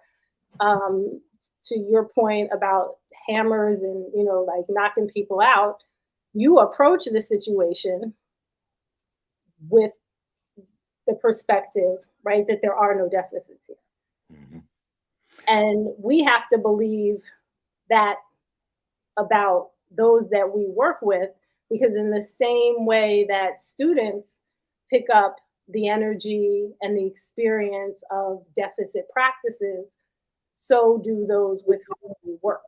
And so what we're really talking about is creating an affirming school culture where the concept of people having deficits is completely reframed in ways that are useful and helpful to the growth that everyone has to do. And even when you're having that hard conversation with someone about, we've done this work, this has happened, this is what we were looking for, these changes haven't demonstrated in the work, that conversation still has to happen, right? From a place of there are no deficits here. And that's an extremely difficult thing to do. Yeah. When you know that young people are being damaged and harmed in classrooms and schools. But, I've come to, in my own understanding of, for myself, that there's a part of how we engage with other people around these really, really, really necessary but difficult decisions and conversations. It's also about my humanity, right? And how at the end of something conflictual, I have demonstrated and grown more into my own humanity and behaved in ways where I'm not taking on the characteristics or the strategies or the ways of being of oppressors. And I think that that's really important, and it's hard to do. And I've had to do, my own growth in not necessarily being the heavy hand or the fist in the conversation, but we have to reclaim that for ourselves too. as Black people, as people of color, as people who have been pushed to the margins. Absolutely. I want to highlight one of the comments here. Carol Kellyman. I hope you're still there, Carol. Change/adjust the curriculum to include the instruction that is needed to teach the students correctly.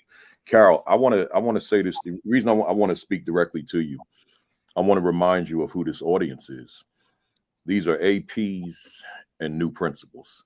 And an AP and a new principal are not going to be changing anybody's curriculum, right? So therefore, we have to figure out, how does that AP, how does that new principal maneuver within a system where the curriculum is handed to them?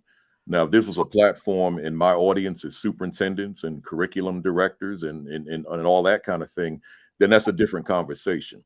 But here we're talking about, here's this rookie AP or season. Here's this rookie principal who's new on the job starting next week, right? They're not changing curriculum. What they can do, however, and I want to make sure that this point is clear, what they can do is influence instruction, right? Through their role as the dual role of instructional leader and professional developer in their building. So they can look at curriculum and say, how do we take this document and make it relevant to the students that we teach? But then how do I take this document and undo a lot of what's in my teachers' heads based on their lives and their pre-service programs, and begin to help them to see the world differently, the world of their school, the world of their students differently, so that this curriculum that's not going anywhere works for the students of the zip codes that attend our school.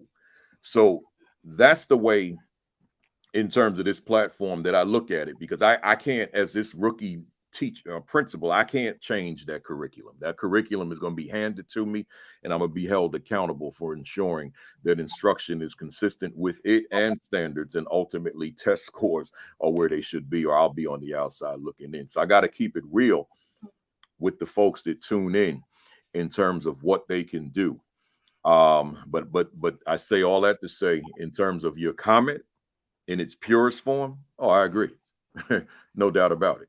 A curriculum needs to be reflective of young people, but this audience is not the audience that's going to change that.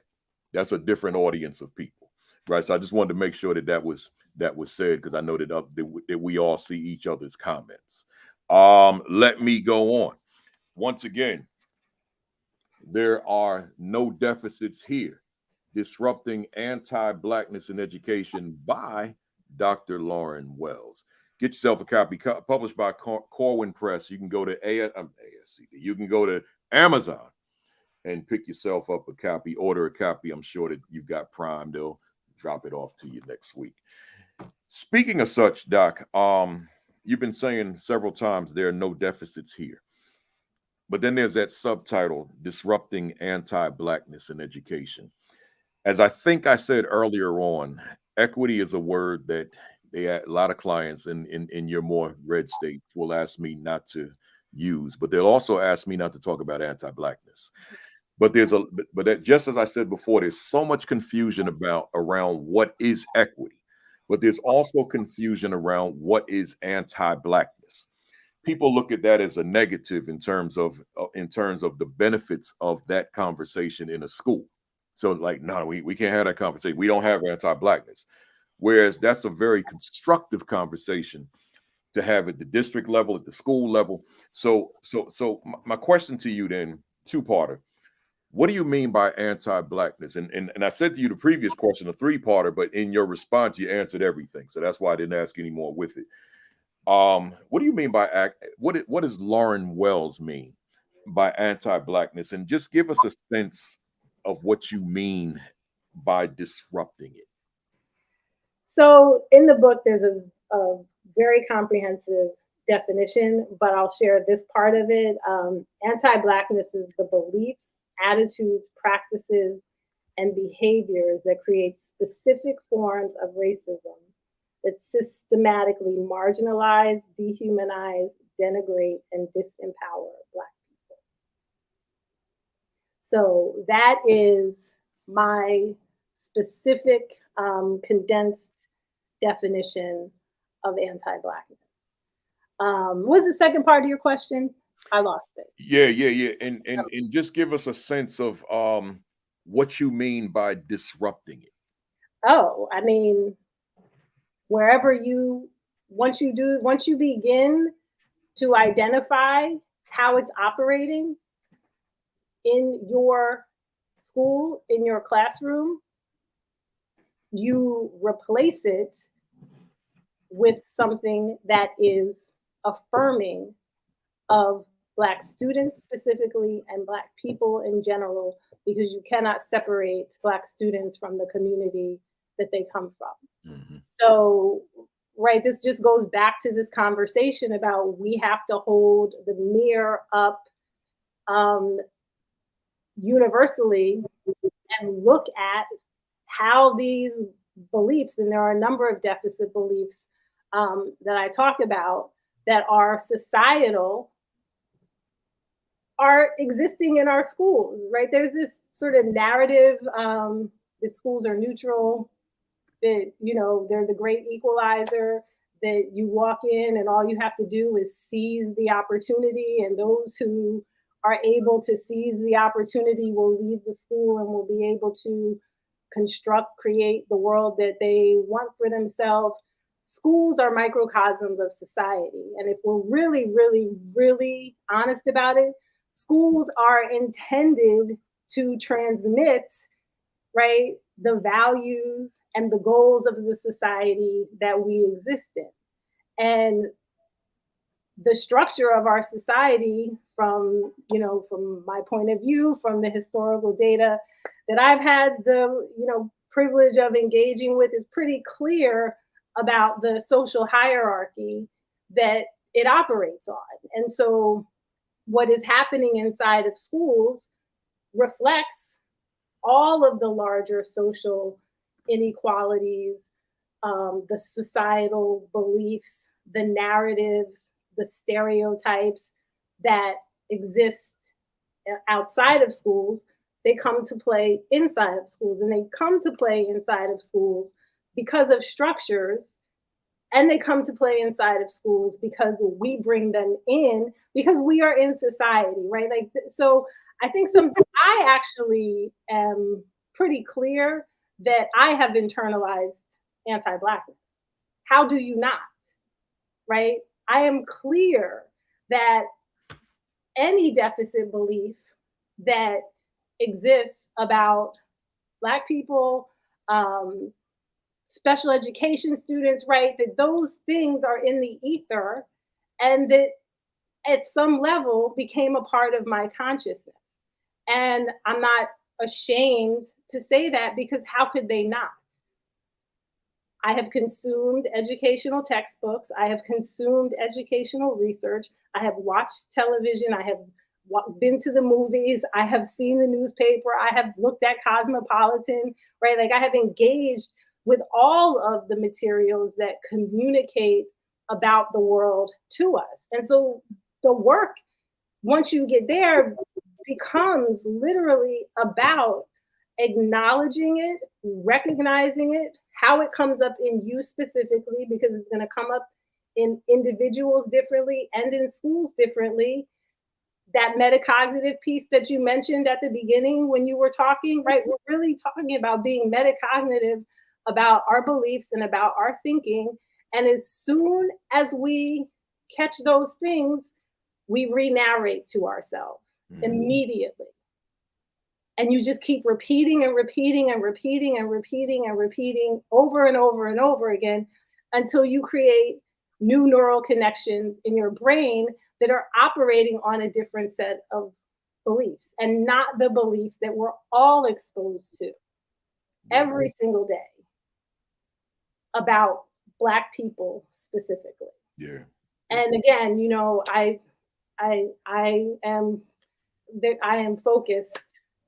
And I'm focused because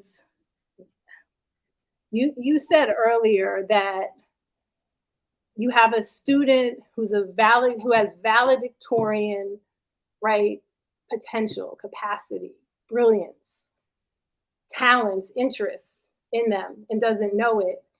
And there's a professor called Angela Valenzuela, a researcher. Her work is specifically around Latino students, but she talks about subtractive schooling and the idea that schools are actually designed, right, because they have these assimilative purposes to extract the culture and the identity of students who are Black or students who are Latino. And that has an effect on people. And when I go into schools and I go into classrooms and I see young people just waiting Yeah. for anything Mm-hmm. remarkable to happen Yeah. for them. And when it's primarily Black students, right? And the conditions that you see when you go into schools that are predominantly Black are like, I don't know how not to be focused on our kids. Yeah. Like, there's just no other place for me to go because I love them, whoever they are, wherever they are. And their joy and their intellect and their brilliance and all of their gifts, all of the ways, right, that they take the things around them and turn them into art or turn them into creativity, are beyond impressive, right? People talk about resilience, like it is the ways that they express their humanity when everything is working against them not to, means that we have to focus on them. So, in terms of the leadership, ideally, I want leaders, I want the fam that's on this call this morning, this afternoon now, I want them to go back into their schools. And if they've got one Black student in that building, I want them to go back to that school and weed out any traces of anti-Blackness that exist in that school. And we know that it is present in most places. So my question to you is comparable to previous questions I asked about leadership. What are the implications for leaders as they go back into their school and serve in that capacity of instructional leader, as professional developer, toward weeding out, rooting out any trace of anti-Blackness in their schools? So you start by observing the physical environment. That's a really, really easy place to begin as a leader. Look at what is on the walls in your school. What is it communicating about who is valued, about the types of knowledge that are valued, about the histories that are valued? Like, that's simple and straightforward. And you can do that the evening of day one, right? And you can ask your staff at a staff meeting in the beginning to just look. Don't even suggest look for anti-Blackness. Just go walk around the school, look at what we've got displayed. What does it communicate to you? Right? And then you're starting to collect data about your school that you can then begin to get into these conversations with these definitions and help people look at and assess for anti-Blackness in a school. If you are in a school and there are no Black kids in your school, and there are artifacts and symbols and messages that do not include Black people, that is anti-Black. You don't have to have Black students in your school in order to promote an environment that is inclusive, that is representative of what the society looks like and the contributions of various people have been, right? And so while we're having this conversation specifically about what to do if there are Black students, I think that this is a conversation that is actually systemic, because we all need to be engaging with different content, right? Different instructional practices. We all, leaders need to be engaging all of their teachers in ways that support them through professional development to help their students, whoever they are, have a deeper understanding of the realities, not just the contributions, right? The meaning, the significance of Black people to our society and the world. There's no way to get to a different way of being if universally this conversation isn't made important. And universally, leaders at the school level, leaders at the district level aren't really interested in and doing the work to assess what their systems are communicating to their parents, their students, their teachers about the place of Black people in the world. If Black people aren't on the wall, what does that say? So that's a very simple place to start. And, you know, if we had time, we could pull that thread a little bit more from where you would go once you just do that simple environmental scan. It leads you in down all roads, and you can create within your school inquiry teams, right? Put people together, have them looking specifically at curriculum, at instructional practices, looking at how people sort of group themselves together in different pockets of time, really doing an assessment of what the culture of the school is like, just from pulling that thread from what does our environment tell us about where we are. So let me stay here. So now I'm a principal or even a superintendent somewhere, and I read Dr. Lauren Wells' new book from cover to cover, and got post-it notes all over the book of notes I've taken. Then I found out she was speaking at this big national conference, so I'm going to go to her session, or maybe she's the keynote. So I'm going to the general session, and I'm going to hear her. And here's Dr. Wells's book. Here's Dr. Wells's words, and man, she's talking about anti-blackness. Hear me, Doc. She's talking about this anti-blackness. Man, she's talking about it.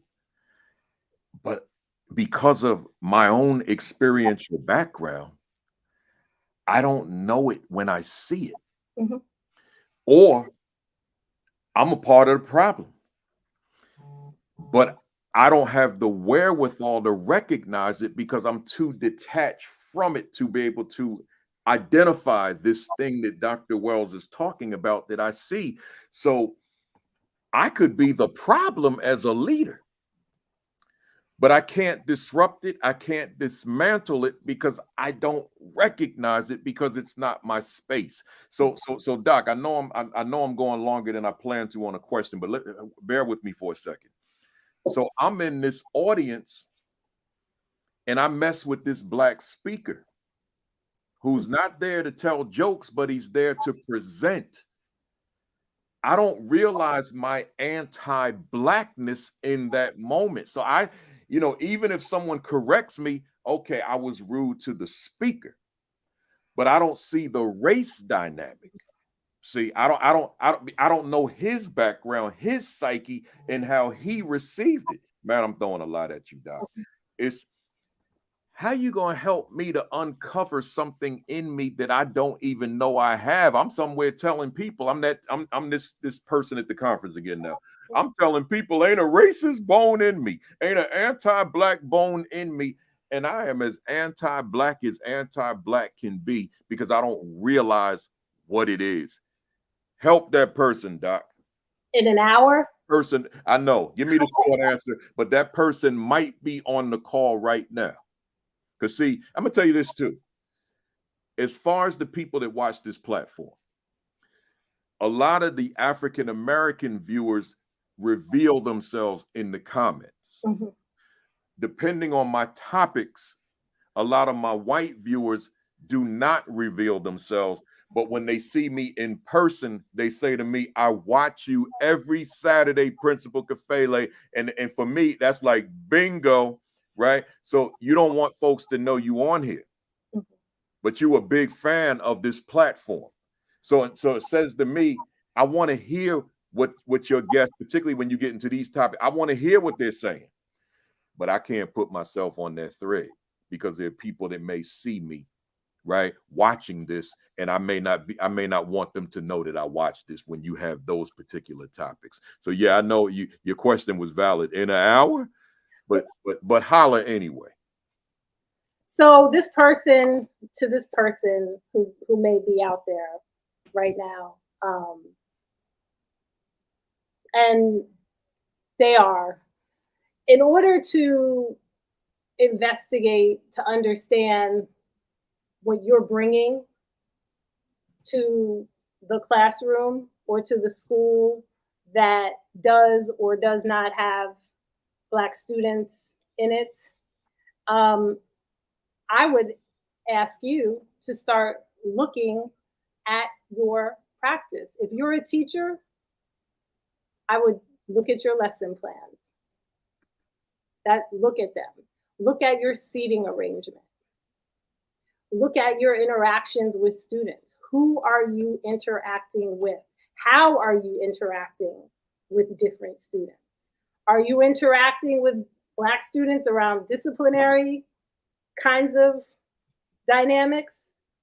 Or are you engaging Black students around content? Are you engaging students with meaningful questions? Or are you right at the bottom of the the matrix when it comes to the rigor of your questions? Are you asking recall? Are you asking memory? How are you engaging in your classroom? A leader, how are you engaging? Same questions, different level. Look at your curriculum. Look at your interactions with your teachers. Look at your evaluations of teachers, right? Are there differences in what those evaluations say to you about how you are assessing teachers in classrooms? What types of conversations are you having with different teachers about instructional practices, right? Because it plays out not just in the student teacher classroom level. As leaders, are we interacting with and working with our staff in ways that elevate some and diminish others? Who are you distributing leadership to in your building? Why are you distributing leadership to those people? And you can always go, at the classroom level or at the building level to your quantitative data and start to ask that data questions. And when you start to do this why sequence, and I think the root cause, right, that Dr. Nelson talked about, why, if all of your answers are embedded in the students, the Black students or the Black staff, and there's no analysis of structure, of policies, of practices, then you have some evidence that you have some beliefs in you that are about the individuals and not about the system and the practices and the policies of your school. Because the performance, if you're always focused in on, well, the kids aren't motivated, right? This teacher went to this school, not this school. All of those types of kind of commentary that are given about individual students and groups of students, individual faculty and groups of faculty.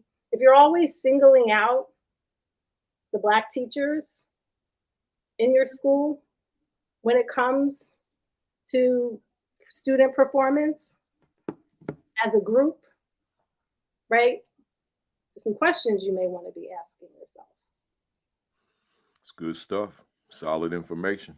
And I know, we could do a whole session just on the one question, because there's so much there, right? And that anti-blackness can be coming from anybody. It can be coming from someone Black that is not aware, right? So there's a lot to be said there, but it's a scar, it's a curse that we find in schools, in classrooms, in curriculum, in professional development, right? All of that, and it's got to be eradicated. But there's a whole lot of difficult, uncomfortable, challenging conversations that are ongoing, that must occur. And I'm talking to a leadership audience here this morning or this afternoon now. And again, you got to take your time in terms of how you get there, but you got to get there where we can have these conversations. But I will say this as well. You've got to be well read.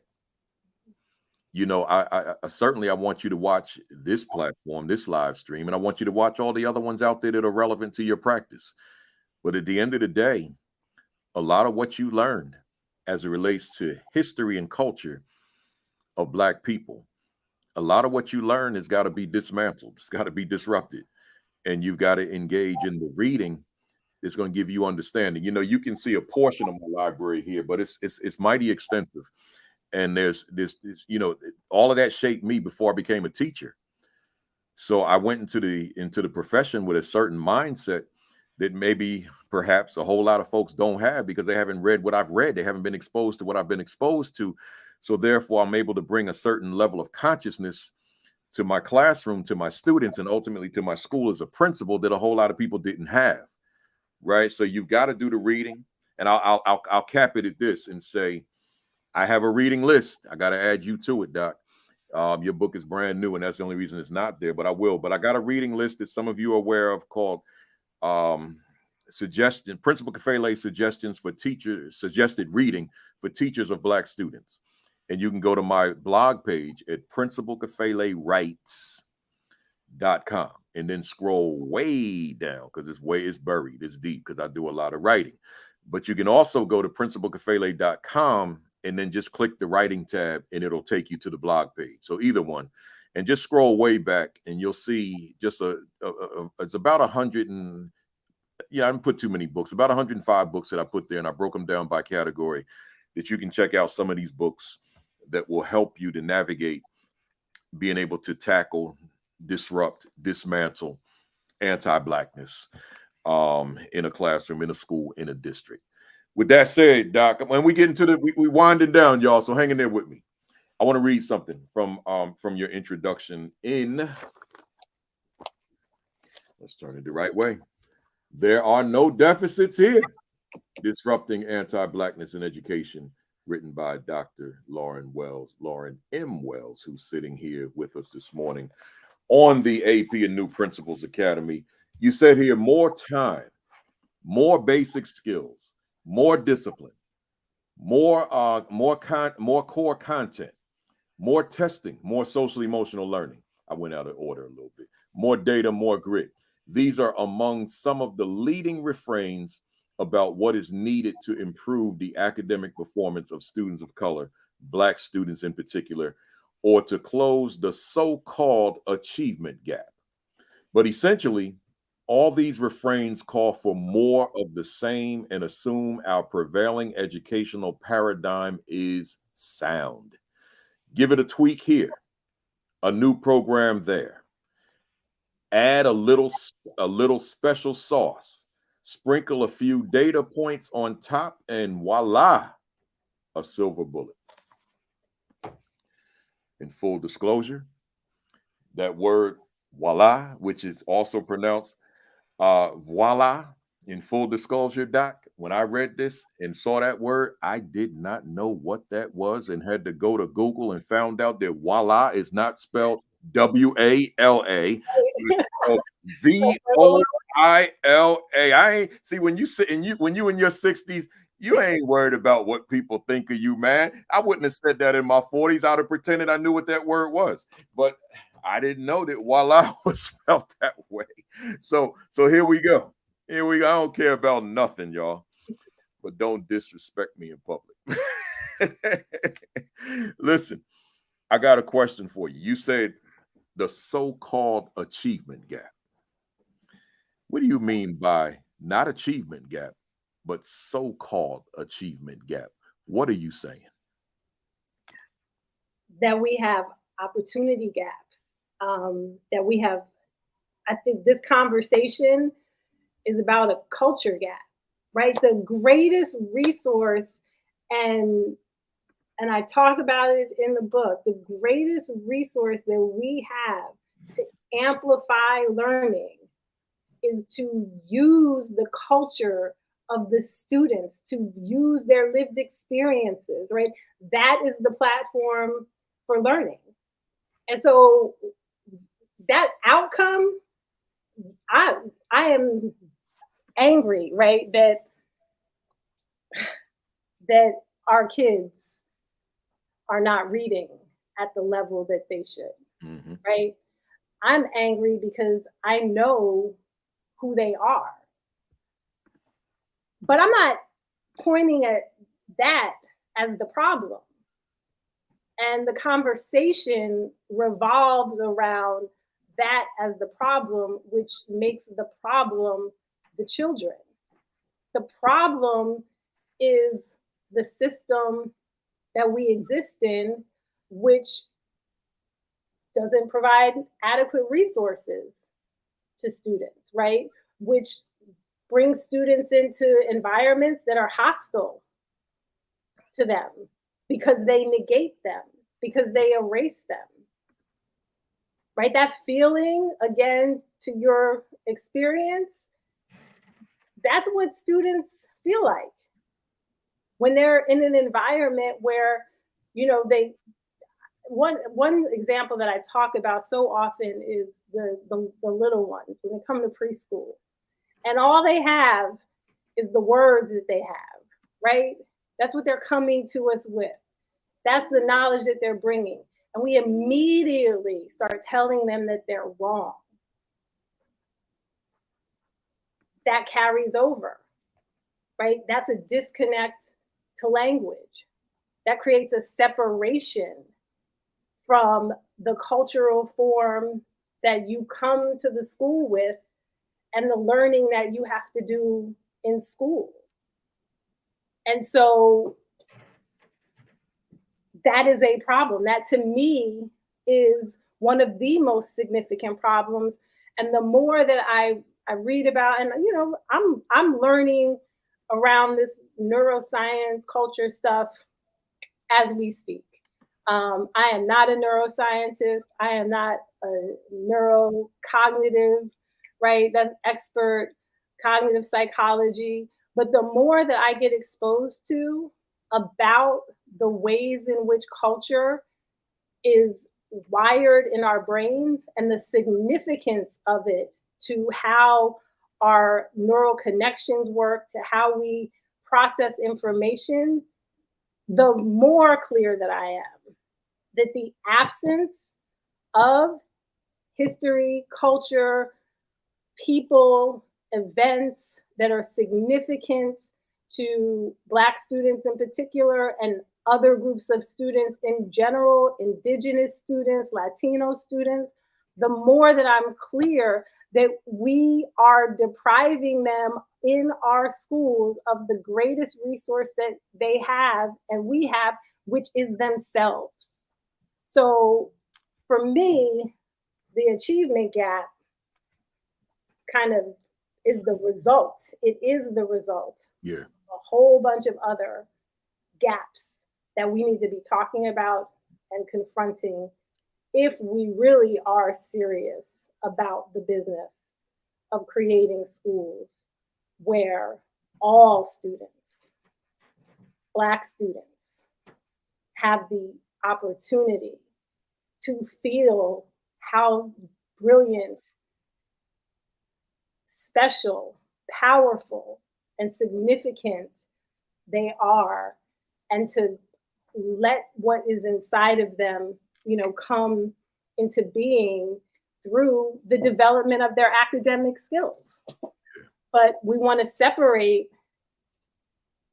because of these norms, this normative culture and this standards-based culture, which is a derivative of, right, the opposite of, not the opposite, the flip side of the coin of anti-blackness, white supremacy, right? Everything is measured against that. And in that process, that's what we create for our students.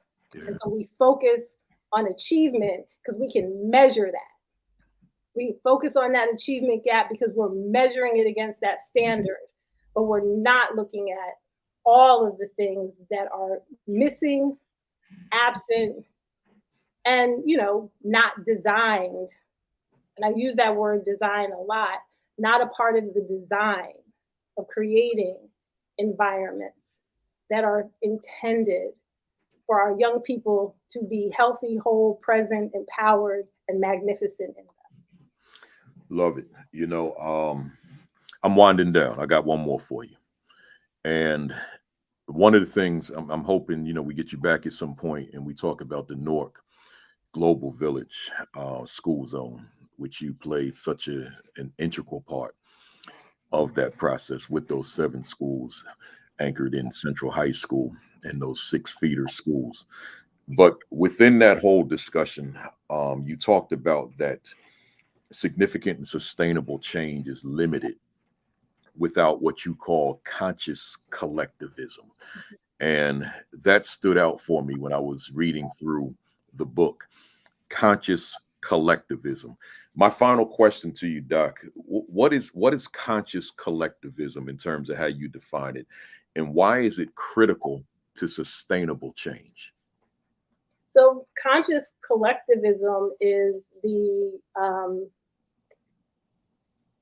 intentional bringing together of your school ecosystem, your district ecosystem to design learning for, in the case of this book, for Black students to thrive, right? It is the process that you engage in to get to the creation of the environments that they deserve.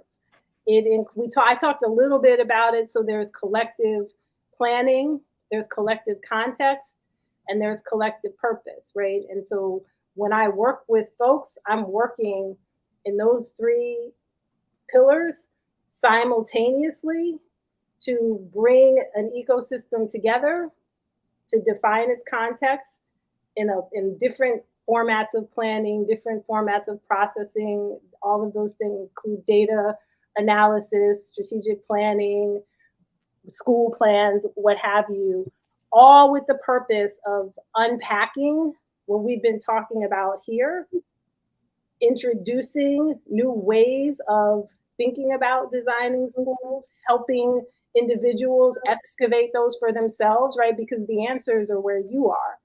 You're the ones who understand your school, your community, your context, and any external person can bring resources to you. But at the end of the day, you all have to engage in the thinking about what to do next to move towards that shared process.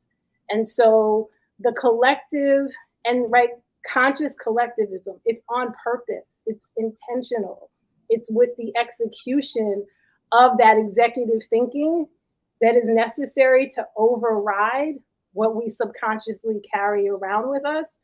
And it is working as a collective. What I have learned is that when you don't have the collective, positive changes that are made in this direction are so easily pulled out from under you, right? You need your community to support you when you're going in a direction like this.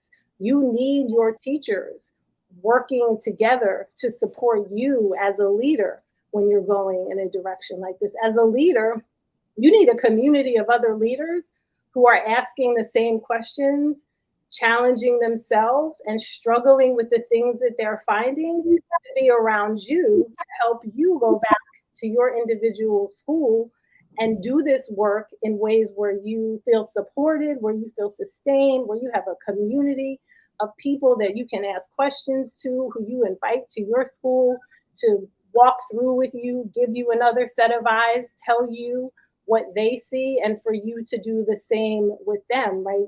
We are also normalized with this idea of individualism, right? So we've got the heroic leaders, right? We always have those lone rangers, quote unquote, out there, if you will, who are doing amazing things, but the sustainability of being on your own, on an island, is not long term. Yeah. So you have to be in community in meaningful ways in order to make meaningful, lasting change individually and collectively. I love it. I love it. You know, because that individual model, as you just said, it just can't be sustained. Love it. You know, that takes us to our, as I call them, my BAM impact questions. This is 20 questions where I'm asking you to give me a one word or one sentence answer only. If you feel yourself inserting a comma, it's too long, right? So this is BAM. We knock it out real quick. Here we go. Is education on the right path for underserved children in America? No. Are you optimistic about the educational prospects for the masses of Black and Brown students in America today? If people work with community.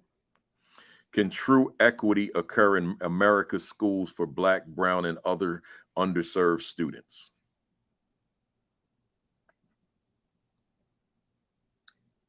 In pockets, systemically, not now. Does Dr. Lauren Wells' work contribute to the progress we desperately need? Yes. If you could do a reset on your life, would your line of work be different or the same? Oh, it would be the same. Why do you continue to do this work? Because our kids matter. What fires you up within the work that you do? My community, the people that I admire, and reading. What do you absolutely love about this work that you do? I love it when people have a moment. Oh, it's just great. Understood. What do you dislike about the work you do? And we don't have enough moments. What has been your greatest victory in this work? My greatest victory in this work, I think, has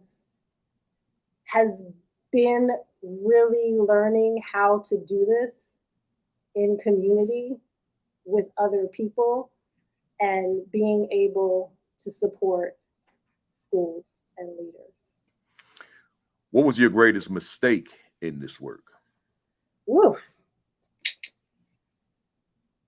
My greatest mistake in this work was, I'm trying to think about it's right there in my brain, how to frame it in a word or two. My biggest mistake in this work was being too intolerant at the inappropriate times. I understand that. What has been your greatest challenge in this work? And that might be the same thing.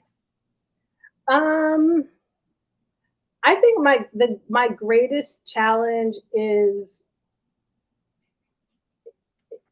navigating the vision with the reality. Who inspires you in your work? Oh, so many people. I saw the acknowledgement, so it's quite a few. Yeah.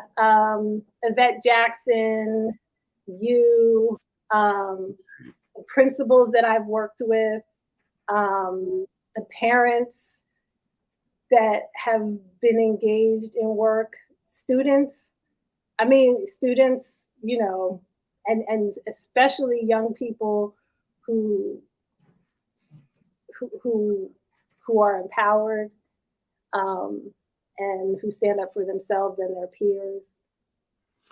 Appreciate that. And by the way, before I go to the next question, I noticed myself in your bibliography, and I felt honored by that. So I appreciate you for that. I And feel honored to be here with you, sir. So, oh man, let's go.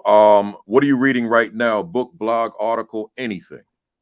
um, so I'm reading a few things. I'm reading a book by Lauren Lay Kelly at Rutgers. It's teaching with hip hop in the 7th to 12th grade classroom. Mm. I love this book because it made me think about when I was in, this is not a one word answer. When I was in 10th grade in, like, I don't know, whatever year that was, 1987.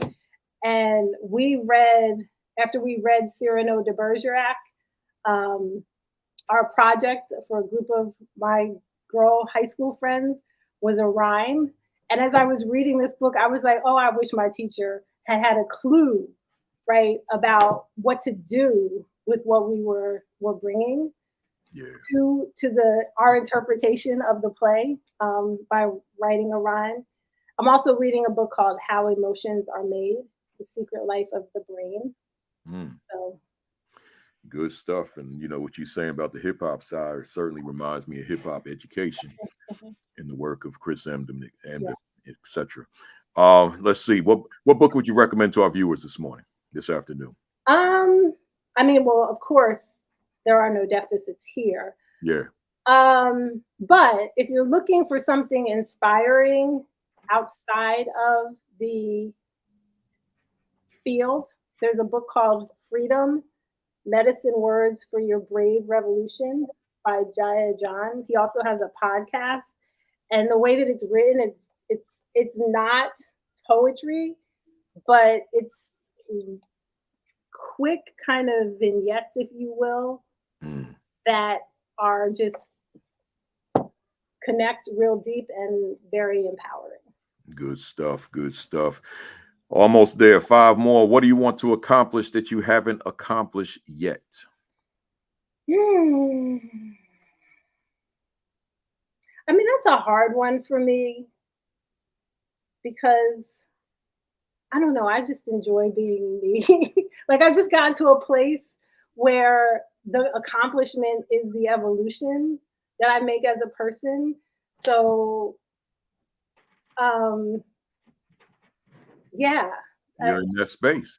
I just It's- to keep evolving, and I don't mean, and I'm not like, and that's not, I've done everything, and there aren't things that I haven't done, but there's just something really, really like wonderful about looking at where you are versus like and where you come from, and I'm just so satisfied and so grateful for where I am now that, like, if I could feel this way forever, I'll be good.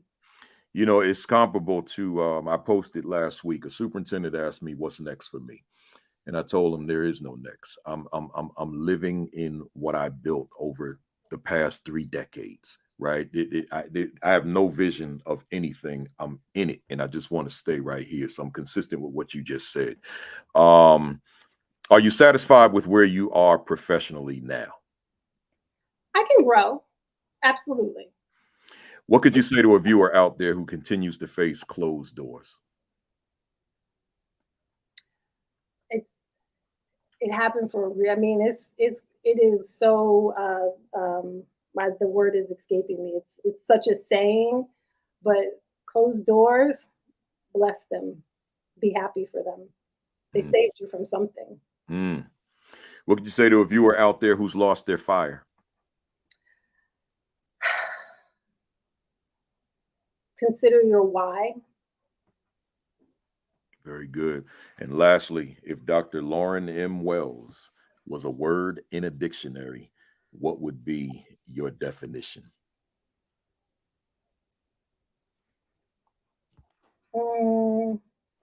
Belief. I love that word, belief. Hey, folks out there in the fam, let us know the fam. You already know how we do this. If oh, you already, well, you already started.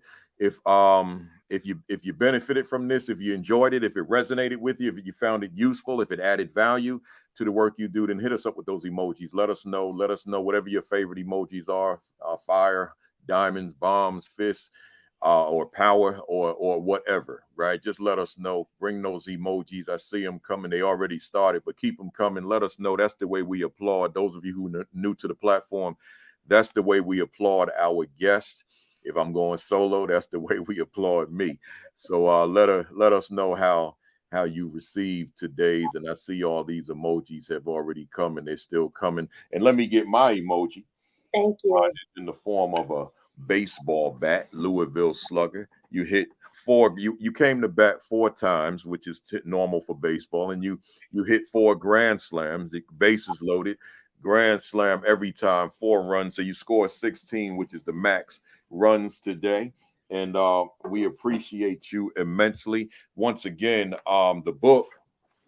Don't leave us yet, folks. The book is There Are No Deficits Here. You can go to Amazon right now and pick up a copy.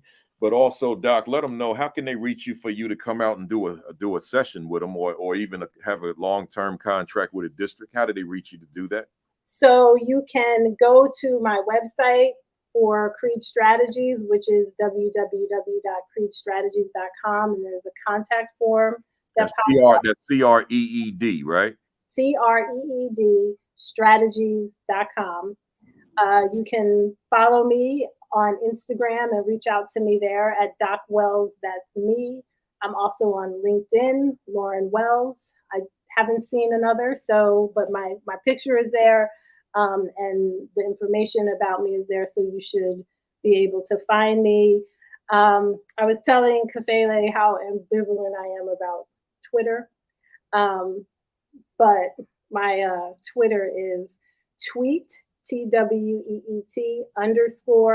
_L_Wells.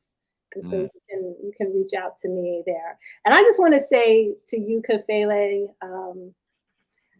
I appreciate you so much. You know, we are part of the same community, but have crossed. And I don't know if you remember, I think the first time, although everybody talks about you, right, because your name precedes you in any room. The first time that I saw you speak was in NAPSI in New Orleans.